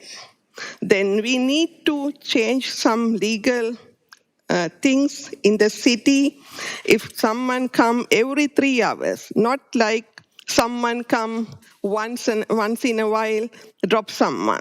That taxi enter to the city every 3 hours, drop the people, and sometimes pick up the people. We have given all the information to the traffic unit also. They also contact us. Somehow it has not been caught by the police yet. I would encourage you to attend the public safety meeting where they're going to discuss taxi cabs and share your information with all of the council members who are part of that committee for the full discussion to look at all of those details and see if there's a solution. And I have documents to serve. Did you leave those with Mr. Palin there? Thank you. Because we have given the same thing to the chief of police, and we would like to distribute those things. Thank you for being here. Is there any way to attend that meeting? Yes, you can attend the meeting. It'll be August 22nd at 1 p.m. Same On place? the second floor. Second floor? Yes, ma'am. Okay. Thank you. Thank you. Is there any question regarding that is clear for you what I'm asking? To make a rule to someone do the business without business license is illegal. Well, I think for you to bring those issues up and for the committee to make recommendations if we have to make any changes for ordinances or procedures so that they can bring that forth to the council at whole. And so they'll be able to hear from you and review the information that you've shared. Yeah, but I have another concern. Removing the safety issues is not a solution for stop this taxi. If you allow to come to this taxi, so many taxis will show up. If you allow one person to do illegal activity, there are more in next year. Well, I think we have to look at what safeguards we can do to prevent that, because obviously we can't get everybody that is running an illegal cab service, but if there's safeguards that we can put into play to make sure that people are identified and they know the difference, and that allows us then to proceed forward to help. So the Public Safety Committee is the perfect place for all this to be discussed and look for solutions. August the 22nd at 1 o'clock. We'll be glad to have you. Yeah, thank you very much. Thank you, Doctor, for being here. We have Mr. Oliver. Thank you. Come to the mic. Mr. Oliver, please come to the mic. Thank you. Mr. Chairman and the distinguished members and the ladies and gentlemen, my name is Oliver Chandral. That I'm living in Colombia itself almost 24 years. I'm a retired person and I'm doing the same taxi business in Colombia City. When we do the business, we need to follow the City of Colombia police requirements as well as the city requirements. Doing this business, we have to follow the regulations according to the state required. That because of the safety of the business and the people who are traveling with us. So, very recent past, some illegal taxis are working on the same business without having without following any procedure or the requirements the city need. So it's affecting so much for our business, and mainly they are working in the airport. So most of the new visitors coming to the airport, they will get the bad impression about the Colombia City, what they are serving to them. That because there is no any procedure, there is no any accurate prices they are charging. So it's hurt a lot our business. So my request is to make sure that illegal taxis who are doing the same business to stop the safety of the people who are traveling with the taxi service, sir. Thank you for being here, sir. Thank you, sir. Thank you, sir. Thank you. Mr. Spike Cohen.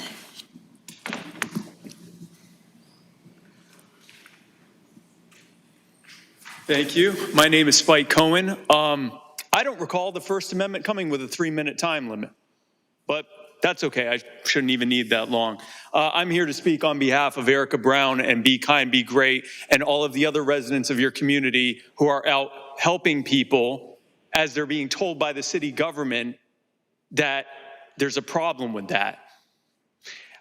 We've heard, Howard, you were one of them, we've heard some of you on the news saying that they're creating a hazard and that they're making a mess. And yet, when Be Kind, Be Great goes out and feeds people, they leave the place cleaner than they found it. You called them a nuisance. I don't think a person helping another person and giving them food is a nuisance. I think when someone shows up and lies about them and threatens them with fines or jail time, I think that's a nuisance. Now, what wasn't mentioned in your declaration about the plan that you're offering, what you didn't mention is it comes with fees. So you're now telling people who out of the goodness of their own heart are trying to help members of your community in need that before they can spend a single penny to give a single morsel to someone who needs it, they got to pay you off first. Now, I don't think the single one of you outside of your capacity as a government official, I don't think a single one of you, if you were on the other side of this dais, would dare to go out there to someone who's feeding someone else and say, this is a nice little charity you got here. Be a real shame if something were to happen to it. Maybe if you do it the way I tell you to and you give me a little piece of it, I'll let you keep doing it. And maybe if not, we'll have some trouble. I don't think a single one of you would do that. I don't think any of you are sociopaths.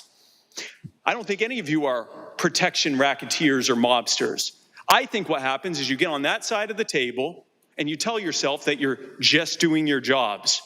Well, if that were actually true, then your jobs are objectively evil. You should quit them and find something better to do. I don't think that's your job. I think you can choose to do your job differently and treat them with the same level of respect that you treat them with on this side of the table. And so what I'm here proposing, and this might sound crazy, is for you to act on that side of the dais as you would on this side of the dais and let people help people who are in need. Whichever you choose, I'm going to make sure, as I do in cities across the country, that millions of people know what you chose. I hope that the thousands upon thousands of those who contact you about it will be congratulating you on choosing to be a hero and not giving their thoughts on you, instead being a nuisance. See you soon.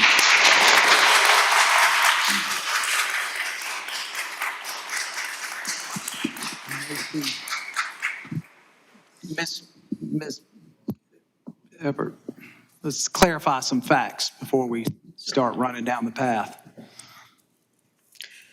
So just to address the fees, that there are no fees. And that's why it took so long with the coordination to make sure that. Can you say that a little, yeah. Just to address the fees, there are no fees.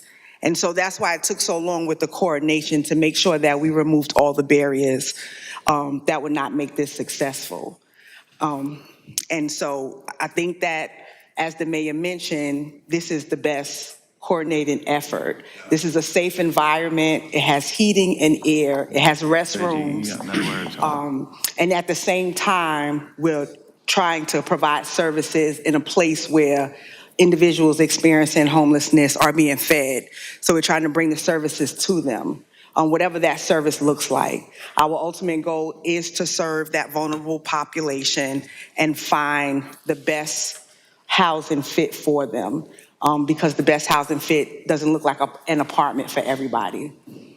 But I welcome any individual that would like to contact me. We can sit down and we can talk. You can tell me how you think it would look for it to be successful. We could talk things through. But just to throw out information that's not accurate, I don't think that's fair, because we've been working really hard. And again, I just open, you guys have my email, you can email me or call me and we can sit down and talk things through. Anything else, Mayor? Madam Clerk. Mayor, at this time, we have Mr. Mike Ross.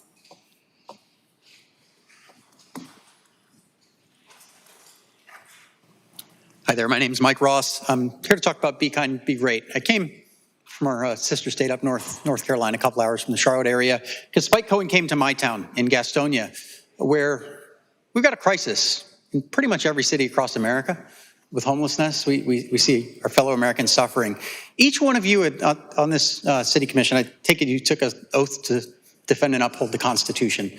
I think if I were to go out on the street and offer someone a conversation, nobody would have a problem with that. If I were to offer them a sandwich, I don't know, maybe you guys would have a problem with that, but I think that the First and Fourth Amendment should cover me to just offer a stranger on the street something to eat out of the goodness of my heart. My property, offering to give it to them. I think you would all uphold and defend that. But what I see is a little disconcerting. I watched you guys spend, what, $14.2 million in the consent agenda, ramp up the war on drugs, criminalizing essentially possessing something. I see a lot of towns doing that, but you mentioned something real specific, that the purpose was to give additional toolkits to go after the, I think you called it street people or people on the street. Those are our fellow Americans. There's solutions to these things, and they come in the form of opportunity, creating real opportunity. And quite frankly, we need 100 more people who are trying to solve homelessness, regular people. Because I'll tell you what, regardless of your power of taxation, you will not solve it from behind the dais. They won't solve it behind the dais in Raleigh. They won't solve it behind the dais in DC. But you know who will solve it? People who are out there working in their communities, finding a way to get resources to the people that they need. You know what we don't need? We don't need cities trying to make one less person trying to help. I brought with me someone who's a pastor at a church who's been at the center of it. There's now federal lawsuits, and my fellow taxpayers in Gastonia are probably going to pay a lot of money because of the bad decisions of the city council. Not listening and opening themselves up to quite a few First, Fourth Amendment violations, and I promise you there's lawsuits and law firms that would love to collect on that. I'd love to implore you to change the approach. If someone is in your community trying to help, if you don't like the way that they're doing it, that's okay. Find someone who will do it the way that you want to do it. But we need 100 more people out in our communities solving this in every town across this country, or we're never going to solve it.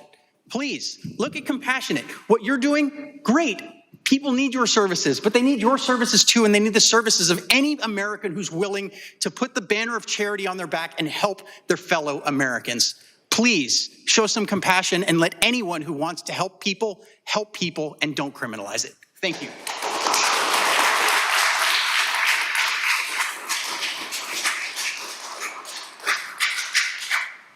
Mr. Thomas Hill.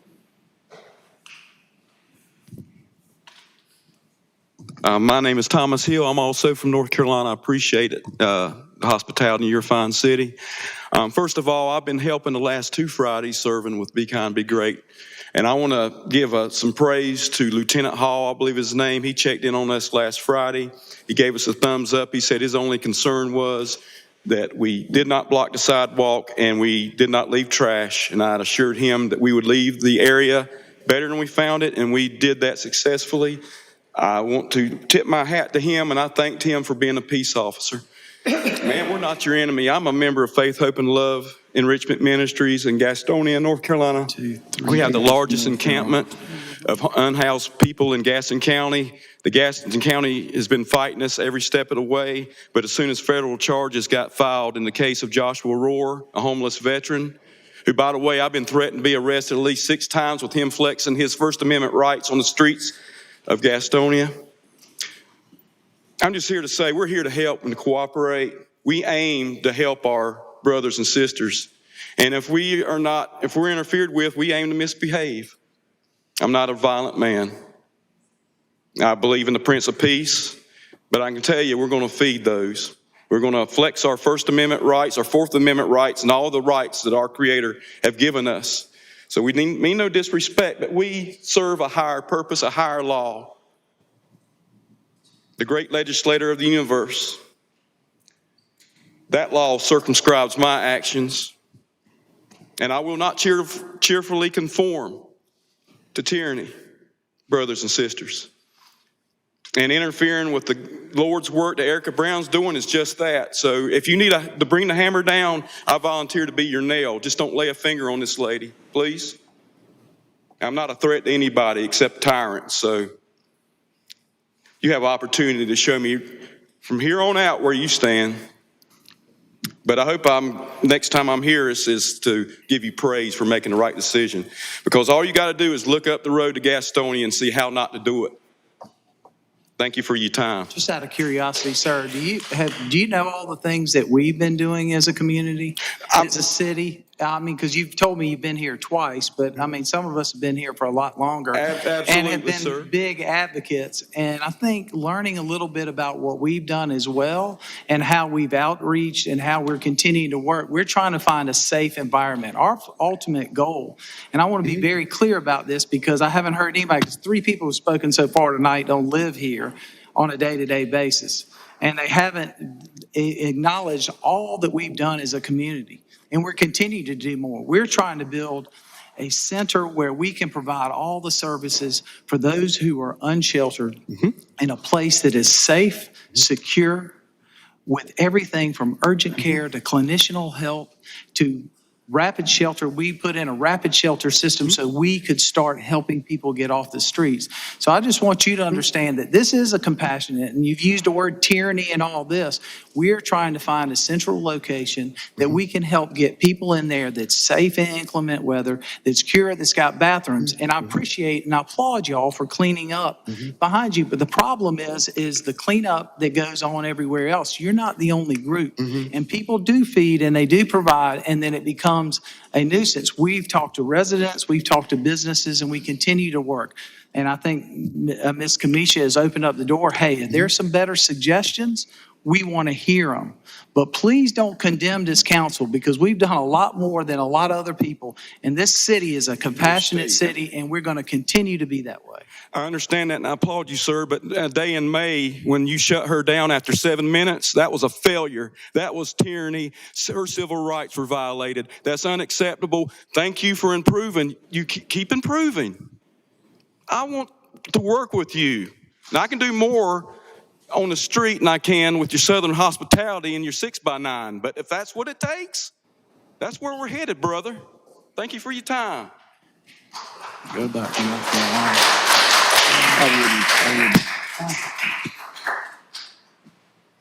Mr. Jason Lyon.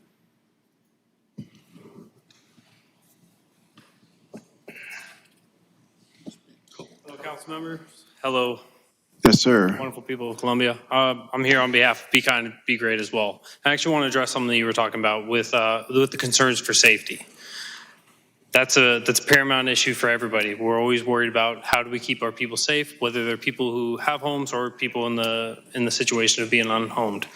And when it comes to the situation that is being prescribed of being able to use the Christ Center, there's already the stigma and the concerns for people within the LGBT community of going into a church and being able to be involved with that.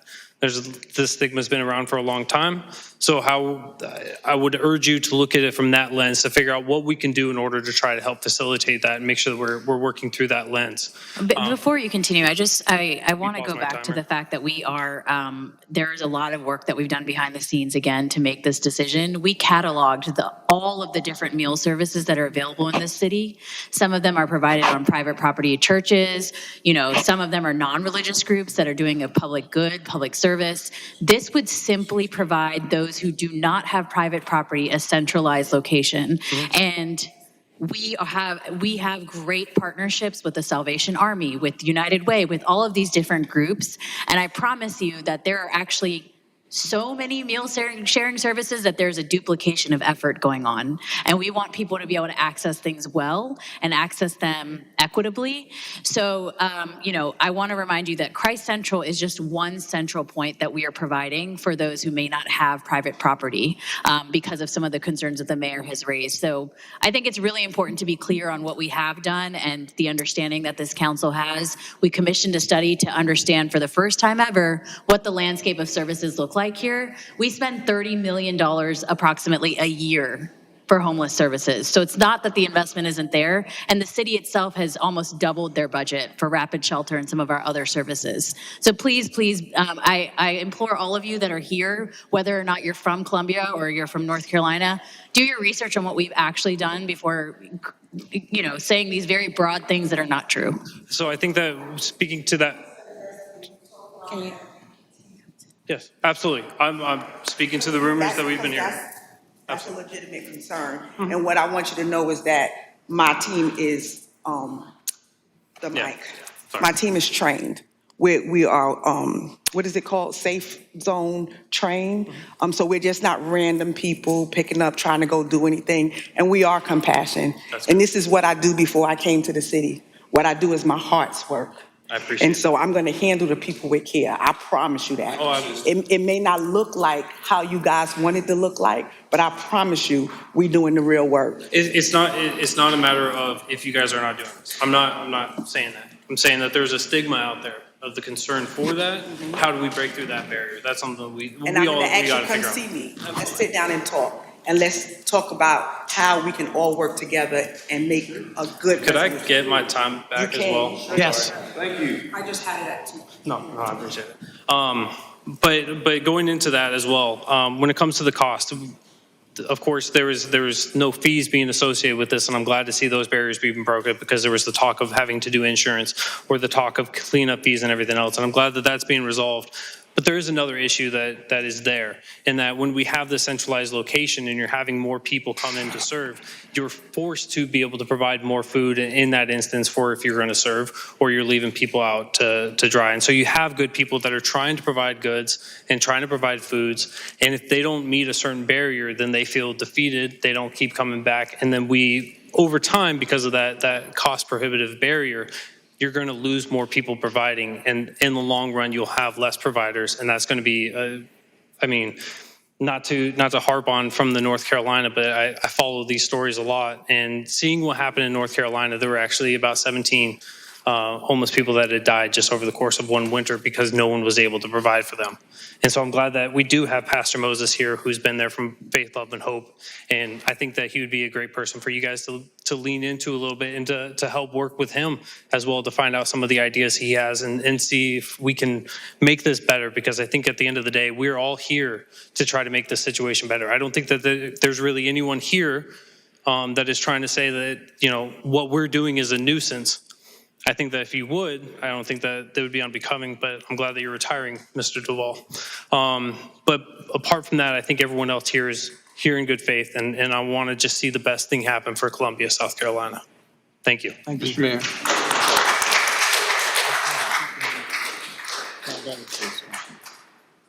Mr. Mayor, the city of Columbia, unlike other cities in South Carolina, is one of the most compassionate communities in South Carolina. I think it would be to our advantage, and for those who don't know all of the facts, to understand that this council has endeavored to be compassionate, sensitive to everyone. We are our brothers and sisters' keeper. So the whole notion of us not being, and generally that's the sense that I heard just a few moments ago, that we are not compassionate. And I'm saying to you that we are. Programmatically, we continue to dig deep into the issues of this community as it relates to homelessness, as it relates to persons being unsheltered. So I think it's good for us to at least say, while there may not be compassion in other parts of this nation of ours, we're compassionate in Columbia. We have generally honed in on this sense of being our brothers and sisters' keeper and being compassionate enough to know that it's not us that we're caring for, it's the Creator. And it's the Creator's sense through us that we're providing the kinds of assistance that we've already and continue to endeavor to do. So it's about compassion. Thank you, Mr. Mayor. Madam Clerk? All right. Sorry. Reggie Solis, Mayor. Mr. Reggie Solis.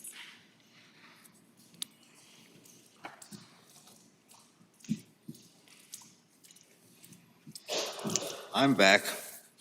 I'm going to make this part quick. I brought you an article printed June 12th, 2023 about your urban camping. I'll leave that for you.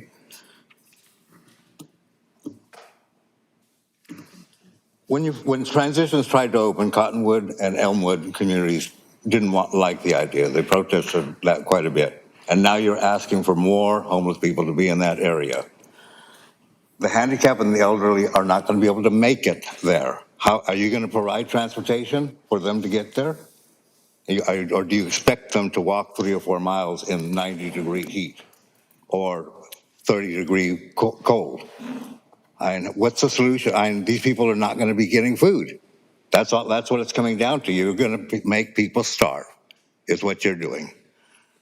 The overflow from Transitions, like they said, people that are serving 80 to 100 people are going to be expected to feed 200 or 300 people.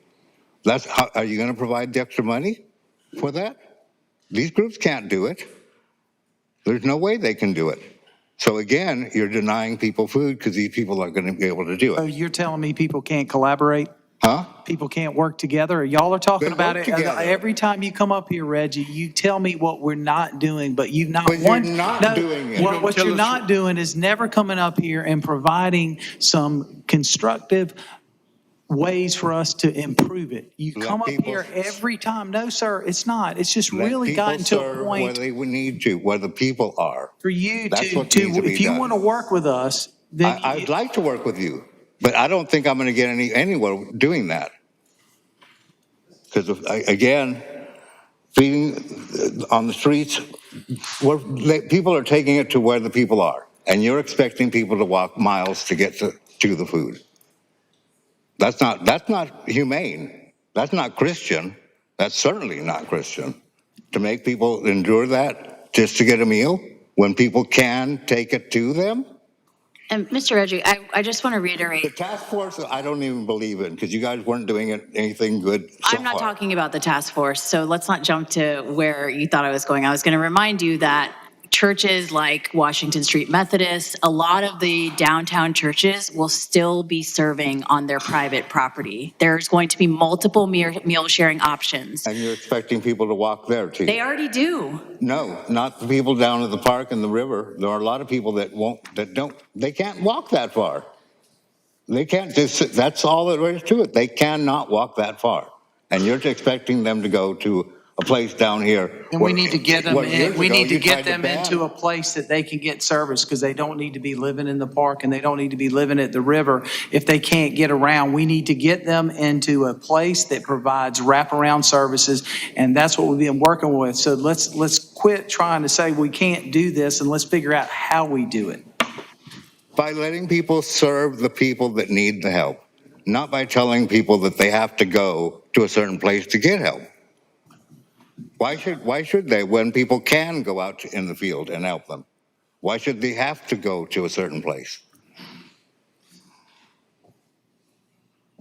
There is no answer to The that. majority do go to certain And places. is she the homeless director?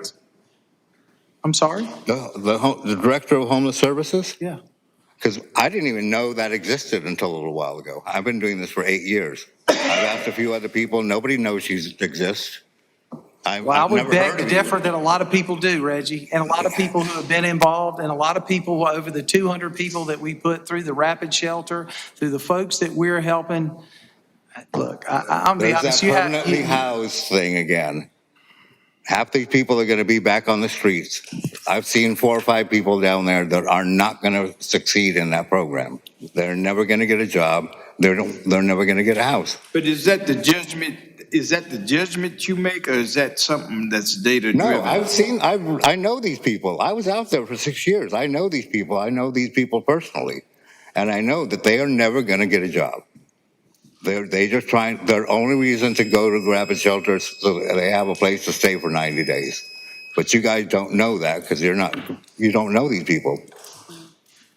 Thank you. Thank you. Next we have Miss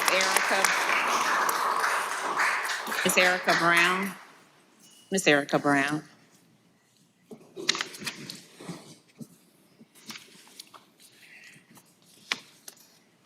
Hello, y'all. It's me again. Back again. Some of the same concerns. I will say, Mayor, the last time I was here, once again, I followed up with Kamisha, as you stated. We came here today in peace. For some reason, Kamisha made a point to throw a fist up and say, fight the power outside. I felt was very unprofessional and rude. None of us were out there yelling, doing any of that. So I do want to address that while we're here. I just feel it was unprofessional and unnecessary. Secondly, as far as Christ Central is concerned, thank you guys for taking the time to do that. Dr. Rhodes and I met with Kamisha directly for about an hour, unfortunately, talking in circles. Kamisha went to a point to say, well, why don't you guys serve at Allen University? Which I thought it was a low blow and an insult. But to go forward to Christ Central, I will say some of the concerns that I did address with Kamisha when we met was, one, we're small mom and pop organizations. Our funding is limited. On average, we prepare to serve 100 individuals. If we serve at Christ Central, our numbers will double to about 200 individuals. How will we differentiate who we can serve and we cannot? Secondly, another concern was the LGBT community as far as some issues that's known with Christ Central in our gay community. One of my last concern with Christ Central was Christ Central has, from what I've been told, and I did double check, has given the okay to have individuals arrested for trespassing. So if we have individuals that we're saying, hey, we're at Christ Central now, come here, let us serve, automatically people are going to dwell there. So if we're providing meals there and now you got people hanging out after the meals, are these individuals subject to being arrested? We're painting the picture that Christ Central is safe. I've served there before, yes, they are, but if you look at the logistics of it, there were 2 huge brawls at Christ Central just last week where it took over 15 to 20 individuals just to break those fights up. So no matter what we do, where we go, yes, the issues will be there, but I will say in my 7 years of serving on the street here in Columbia, South Carolina, we've never had one fight. Not one. And I think it's because it's the open space. People are free to move. And again, I'm open to Christ Central. I don't have an issue with that. My initial concern were the fees involved. So, hey, like I told you guys before, I'm not here to be troublesome. That's not why I'm here. I want a median. But I'm going to leave you guys with this. I grew up in Gonzales Gardens. I was on the marching band, varsity cheerleader, pageant kid. I did all those things. I was raised. My father's ex-military, my grandfather's ex-military. My parents fought to keep us from being a victim of our circumstance in the projects. And I was there 17 years of my life. But that did not stop me from making bad decisions. My oldest brother's a principal. That was right here in Richland 1. He's in District 5 now in Orangeburg. My second brother is a nurse. I come from a good family, but me being an individual made bad decisions. This place where I'm at now is God ordained. God placed me here. Trust me, I tried to walk away from serving several times. I've gotten not one paycheck in 7 years, but I do it because God had to ground me and snatch me of everything to make me know I needed to depend on him. This is why it is important to me to reach back and give to those that are in the trenches, because I was once there. Thank you.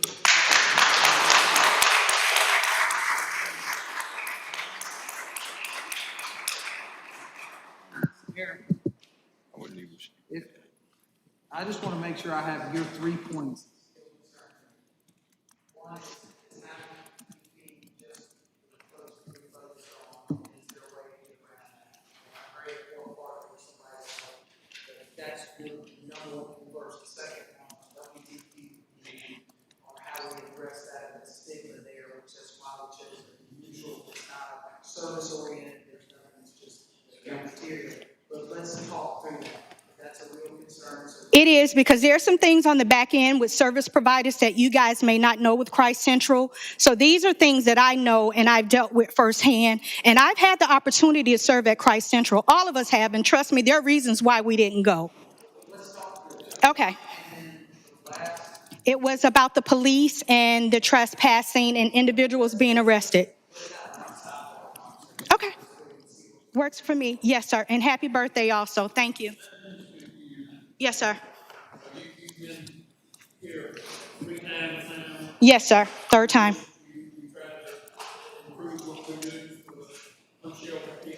Yes, sir. Mm-hmm.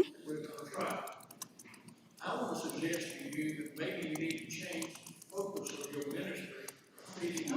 No, sir. You will not alter where God has placed me. In all due respect, I will not entertain that. As I stated to you, God placed, I don't need to hear it because I know where God placed me. And he placed me here to serve to individuals the council member is speaking, and we're going to allow Mr. Duval to make a statement. You don't have to agree with him, but please have respect for our council members. And I respect that also. Thank you. Well, let me suggest that Okay. I think that Reggie has done a really good job over the last 8 years that I've seen him come to the council on telling the unsheltered in Columbia where to get food. Yes. There are lots of feeding places in Columbia. They can get 3 meals a day. And there may be some places where the people that have infirmities can't get to. But I know for a fact that there are lots of sheltered elderly people in Richland County that don't have enough food. And we provide those services as well. We take food care boxes to senior citizens. I've been doing that for 4 years now. Great focus for your, if you don't want to cooperate with the city. I mentored youth, young girls who have been in abusive situations. We serve the senior citizens.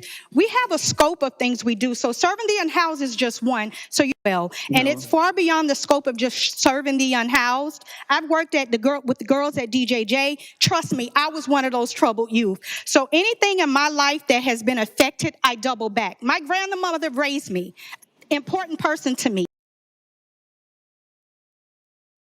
She's deceased now, but the reason why we make an effort to provide food care packages to senior citizens is because of my grandmother. So our scope is far beyond just the unhoused. That's just number one, but we have 2 or 3 other things we do as well. Thank you for your input, and I appreciate that. Thank you. Have a good evening. Thank you, Ms. Brown. Mayor Terrell Colbert, and he'll be followed by Mr. Michael Bowe. And that would conclude the individuals that have signed up to speak. Good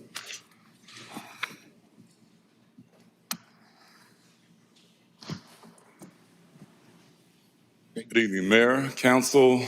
My name is Pastor Moses Colbert. I'm the chairman of Faith, Hope, and Love Community Enrichment Ministries, Inc. And I'm so happy to be here today to speak for the ones that can't speak for themselves. We service about 100 homeless people in Gastonia, North Carolina. And we allow them to take showers, we feed them, we allow them to get their mail, and we also allow them to have wraparound service such as mental health and substance abuse. And I'm here to help support my Sister Erica and her organization and some other organizations that's like-minded. I really appreciate your mind and your heart for wanting to be compassionate for the homeless. Matthew 25:35 says, I was hungry and you fed me. I was thirsty and you gave me drink. I was naked and you clothed me. I was sick and you visited me. And Jesus asked the question, they asked Jesus the question, when were you this and we did that? He says, often as you do it to the least of these my little ones, you've done it unto me. So we have a moral obligation for those that are in need. These people that are getting fed, they're probably not getting some of the medications that they need. So I would think in my mind that maybe we could create some kind of mobile unit to take the food to those that can't walk to the food. Do something that's gonna make their life a little less miserable, because until we walk a mile in somebody that's homeless shoes, we won't know what it's like to be that way. Every day I have the privilege to service. I served today and then I ran down here because I thought it necessary to come and be of help, be of support. And I would love to sit at the table anytime that's necessary if it's gonna help the homeless, then it's helping humanity. I'm here. You can look me up on Facebook. You can go to my website. You can call me, and I'm there. And I'm just here as a voice for the voiceless. And there are so many people, and the temperature is a little high because we got so many people that's been working so hard for so long, and we got so many hurting people. And our job as pastors and as leaders of the community is to lower the temperature and to rub some pain medicine on the pain. And I think love is the pain medicine that's necessary, that we need today. And that's what we don't have enough of. And I've been to several council meetings, and I want to applaud you for listening, because we've been shut down and shut out of some council meetings. We've been told we don't want to hear what you got to say. And you guys, I believe that you genuinely want to help, and that's a blessing. And I want to applaud you for that. And we still got an uphill climb. We got a lot of work to do, but we're up for the work. We're up for the task, and let's get the work done. Thank you for listening. Thank you for hearing me, and God bless you. Pastor Moses. I just want to say a word referencing, because there is. There you go. Okay. There is a theological and a spiritual context that you talked about just a moment ago. Yes, sir. And that's Matthew 25. And 35, yes, sir. I think it's essential. Mm-hmm. And what this council has endeavored to do these last few years that I've been a part of it is that we've endeavored to live through and live out Matthew 25. Yes. Now, to some, you don't see it, because if you can very well politicize anything. Oh, easily. Taking it out of the theological and the spiritual context. Yes. I think it has become very natural for us as we kind of delve into the whole issue. Yes. Is that we're here to help. Yes. We're not here to dislodge. We're not here to say anything that is not going to affirm and lift up our brothers and sisters. Yes. We are here to be of help. Yes, sir. And I think that has been the theme of this council. Yes, sir. Nowhere else will we see that kind of interaction. And I appreciate you saying what you said. God bless you. And I appreciate knowing that we are just not here politicizing.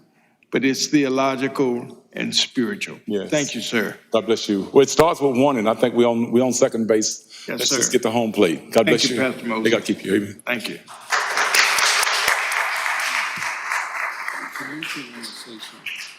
Hey, Mayor. We have Mr. Michael Bowe, and then we'd have Mr. Ty Watts, who is signed up to speak.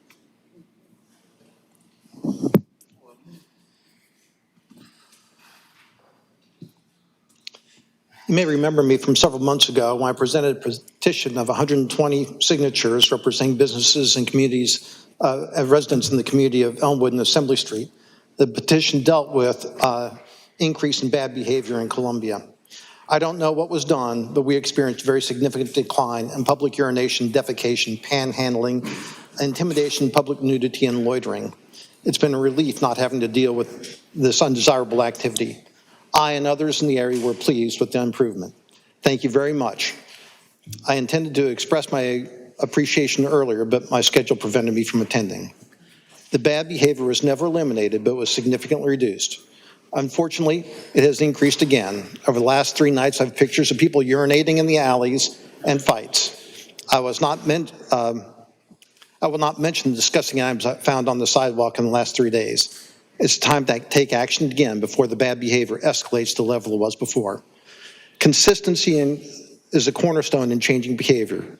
Hopefully, when individuals know Columbia will not tolerate bad behavior, they will not tolerate bad behavior and will consistently take action to stop it, then individuals will conform to a level of decency. The results of not enforcing the laws and demanding a level of decency can plainly be seen in cities like Los Angeles, San Francisco, New York, and Chicago.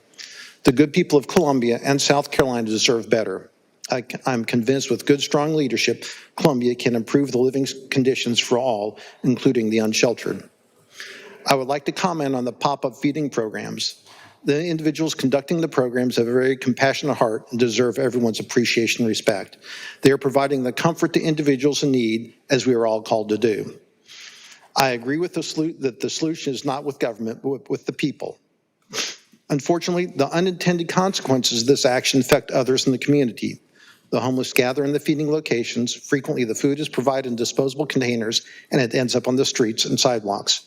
Individuals don't have available bathrooms, and human excrement also ends up on the streets and inappropriate locations. When the feeding programs are finished, they pack up and leave. The residents and businesses in the area are left to deal with the concentration of homeless.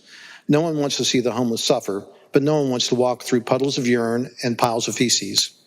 We need to work with the leadership and city council and the mayor in coming up with a solution that provides resource for the homeless. It does not require business to reside residents to suffer through bad behavior. And I would like to say that I have worked with the police again, and they were very respectful, and I appreciate that. I appreciate the time that the county, the state council has given us, and I've also worked with the yellow shirt people and appreciate the effort they've done. So I'm from the other side in the fact that I experience this on a daily basis, and I do sincerely appreciate what the city council has done. Thank you.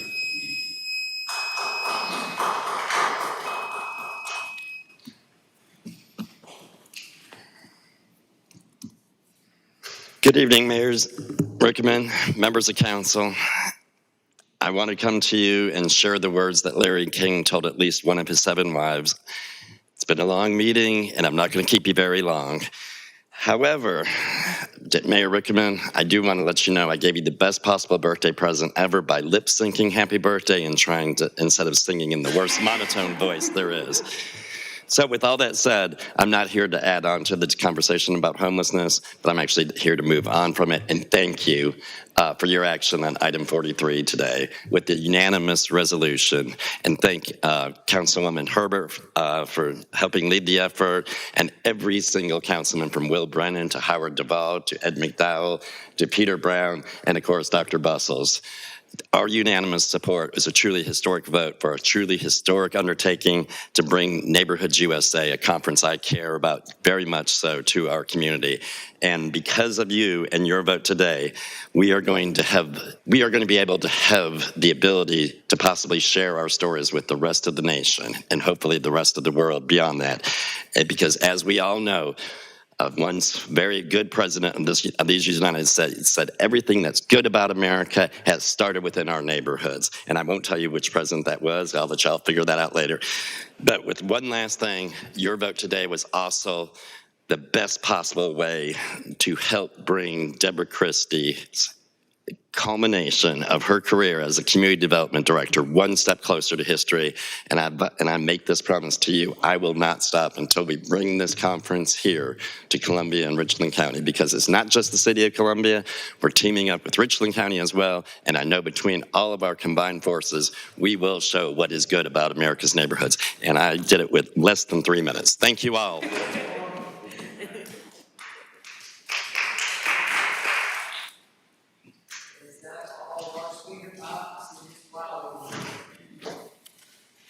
Hello, Counselor. How you doing? And to you, the mayor. Ms. Kanisha, I commend you for what you do.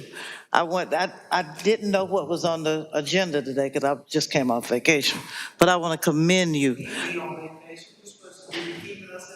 I commend you, Ms. Tanisha, because the last couple of times, Mayor, you remember y'all had those 4 or 5 guys, the chief, you and Ms. Tanisha, tried to give them a job, show them how to get something to eat.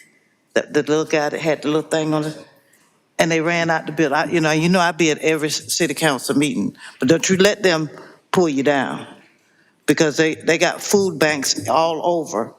Even at my church, House of Prayer, we had to, the food that sometimes we have leftovers, we gave some to the homeless. They tried to sue us. So you got to be careful. I didn't want to say nothing, but I'm not gonna let everybody cut them down. I do that. You know, I do that. But you know, you got to have respect. And that's my buddy over there. Main thing is we're gonna have to respect. And you know, y'all, I had to learn the hard way because I was angry at one time. I'm gonna admit, you know, and y'all, I've been quiet lately. But Miss Tanisha, don't you let them bring you down. You're doing a good job. 2 people or 3 people I know. You know, I'm not gonna let you go down like that. I be at all city council. I missed one last month. But I be listening. Y'all don't think I don't be thinking and listening. And to you, Chief, you have been doing a good job. Don't let these people pull you down, because that's Satan. Because this tongue can really mess up people.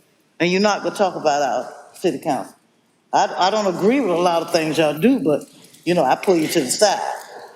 You know, but I'm not gonna let nobody talk about you. And me and you know. And I just wanted to say, don't y'all do that. You're doing a good job. If you want something to eat, I've been homeless. You're gonna find somewhere to walk to get what you want and walk. If you're gonna go get something to eat, they walk all up and down the highway.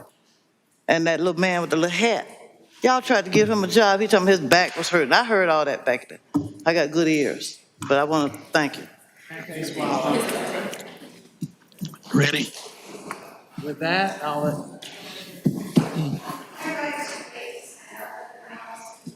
please come forward.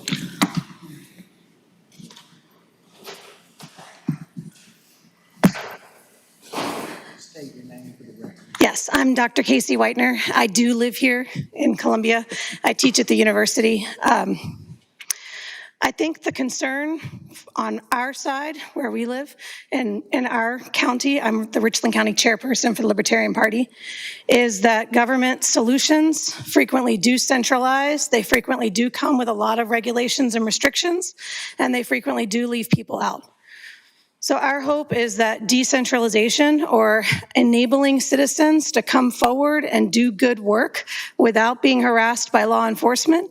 Certainly if those citizens are violating some kind of rules or creating a nuisance or leaving litter, nobody in Columbia wants that. Richland County doesn't want that, but we also want people to be fed, and we want them to be safe and cared for. So thank you for the efforts that you've already put forward. Thank you for the task force.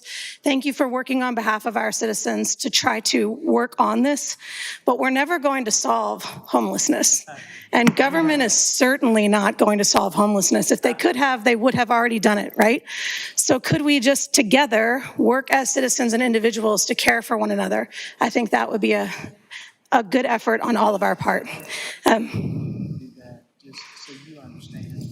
You know, what we've been doing for the last 20 years ain't working. Truth. So we got to try different things. I agree. And that means that also folks got to try different things too. And we're not trying to solve it on our own, I promise you. I agree. Because if government does it, it will fail. We know that. But we also have to stand up and make some decisions that help further along and get people to get out of the mindset, because we can't continue to do what we're doing. It's not working. I agree. All options on the table, and if individuals are coming forward with a full heart, I think they should be welcomed to be able to serve their fellow citizens. So I'll say that and then apologize for my baseball cat. I like it. Summertime, so I casual out. Thank you for being here. Be on campus in 2 weeks, I'll be a little bit more. All right, thank you. I appreciate your time. Yes, ma'am. With that, I'll entertain a motion. Mr. Mayor, I move we go into executive session for discussion of negotiations into the proposed contractual arrangements pursuant to SC Code 30-4-70A2, Saluda River Force Main Extension Project, Congaree Levee Property, discussion of employment of employee pursuant to SC Code 30-4-70A1, Legal Department, receipt of legal advice relating to a pending, threatened, or potential claim pursuant to SC Code 30-4-70A2, Sir Brandon Leggett versus Officer Sean Rollins, Columbia Police Department, and the City of Columbia. Second. Got a motion and a second. Madam Clerk, could you read the roll? Mr. Brown? Aye. Ms. Herbert? Aye. Dr. Bustles? Aye. Mr. Brennan? Yes. Mr. McDowell? Mr. Duval? Aye. Mayor Rickaman? Aye. Thank you. You want to go downstairs? Yes.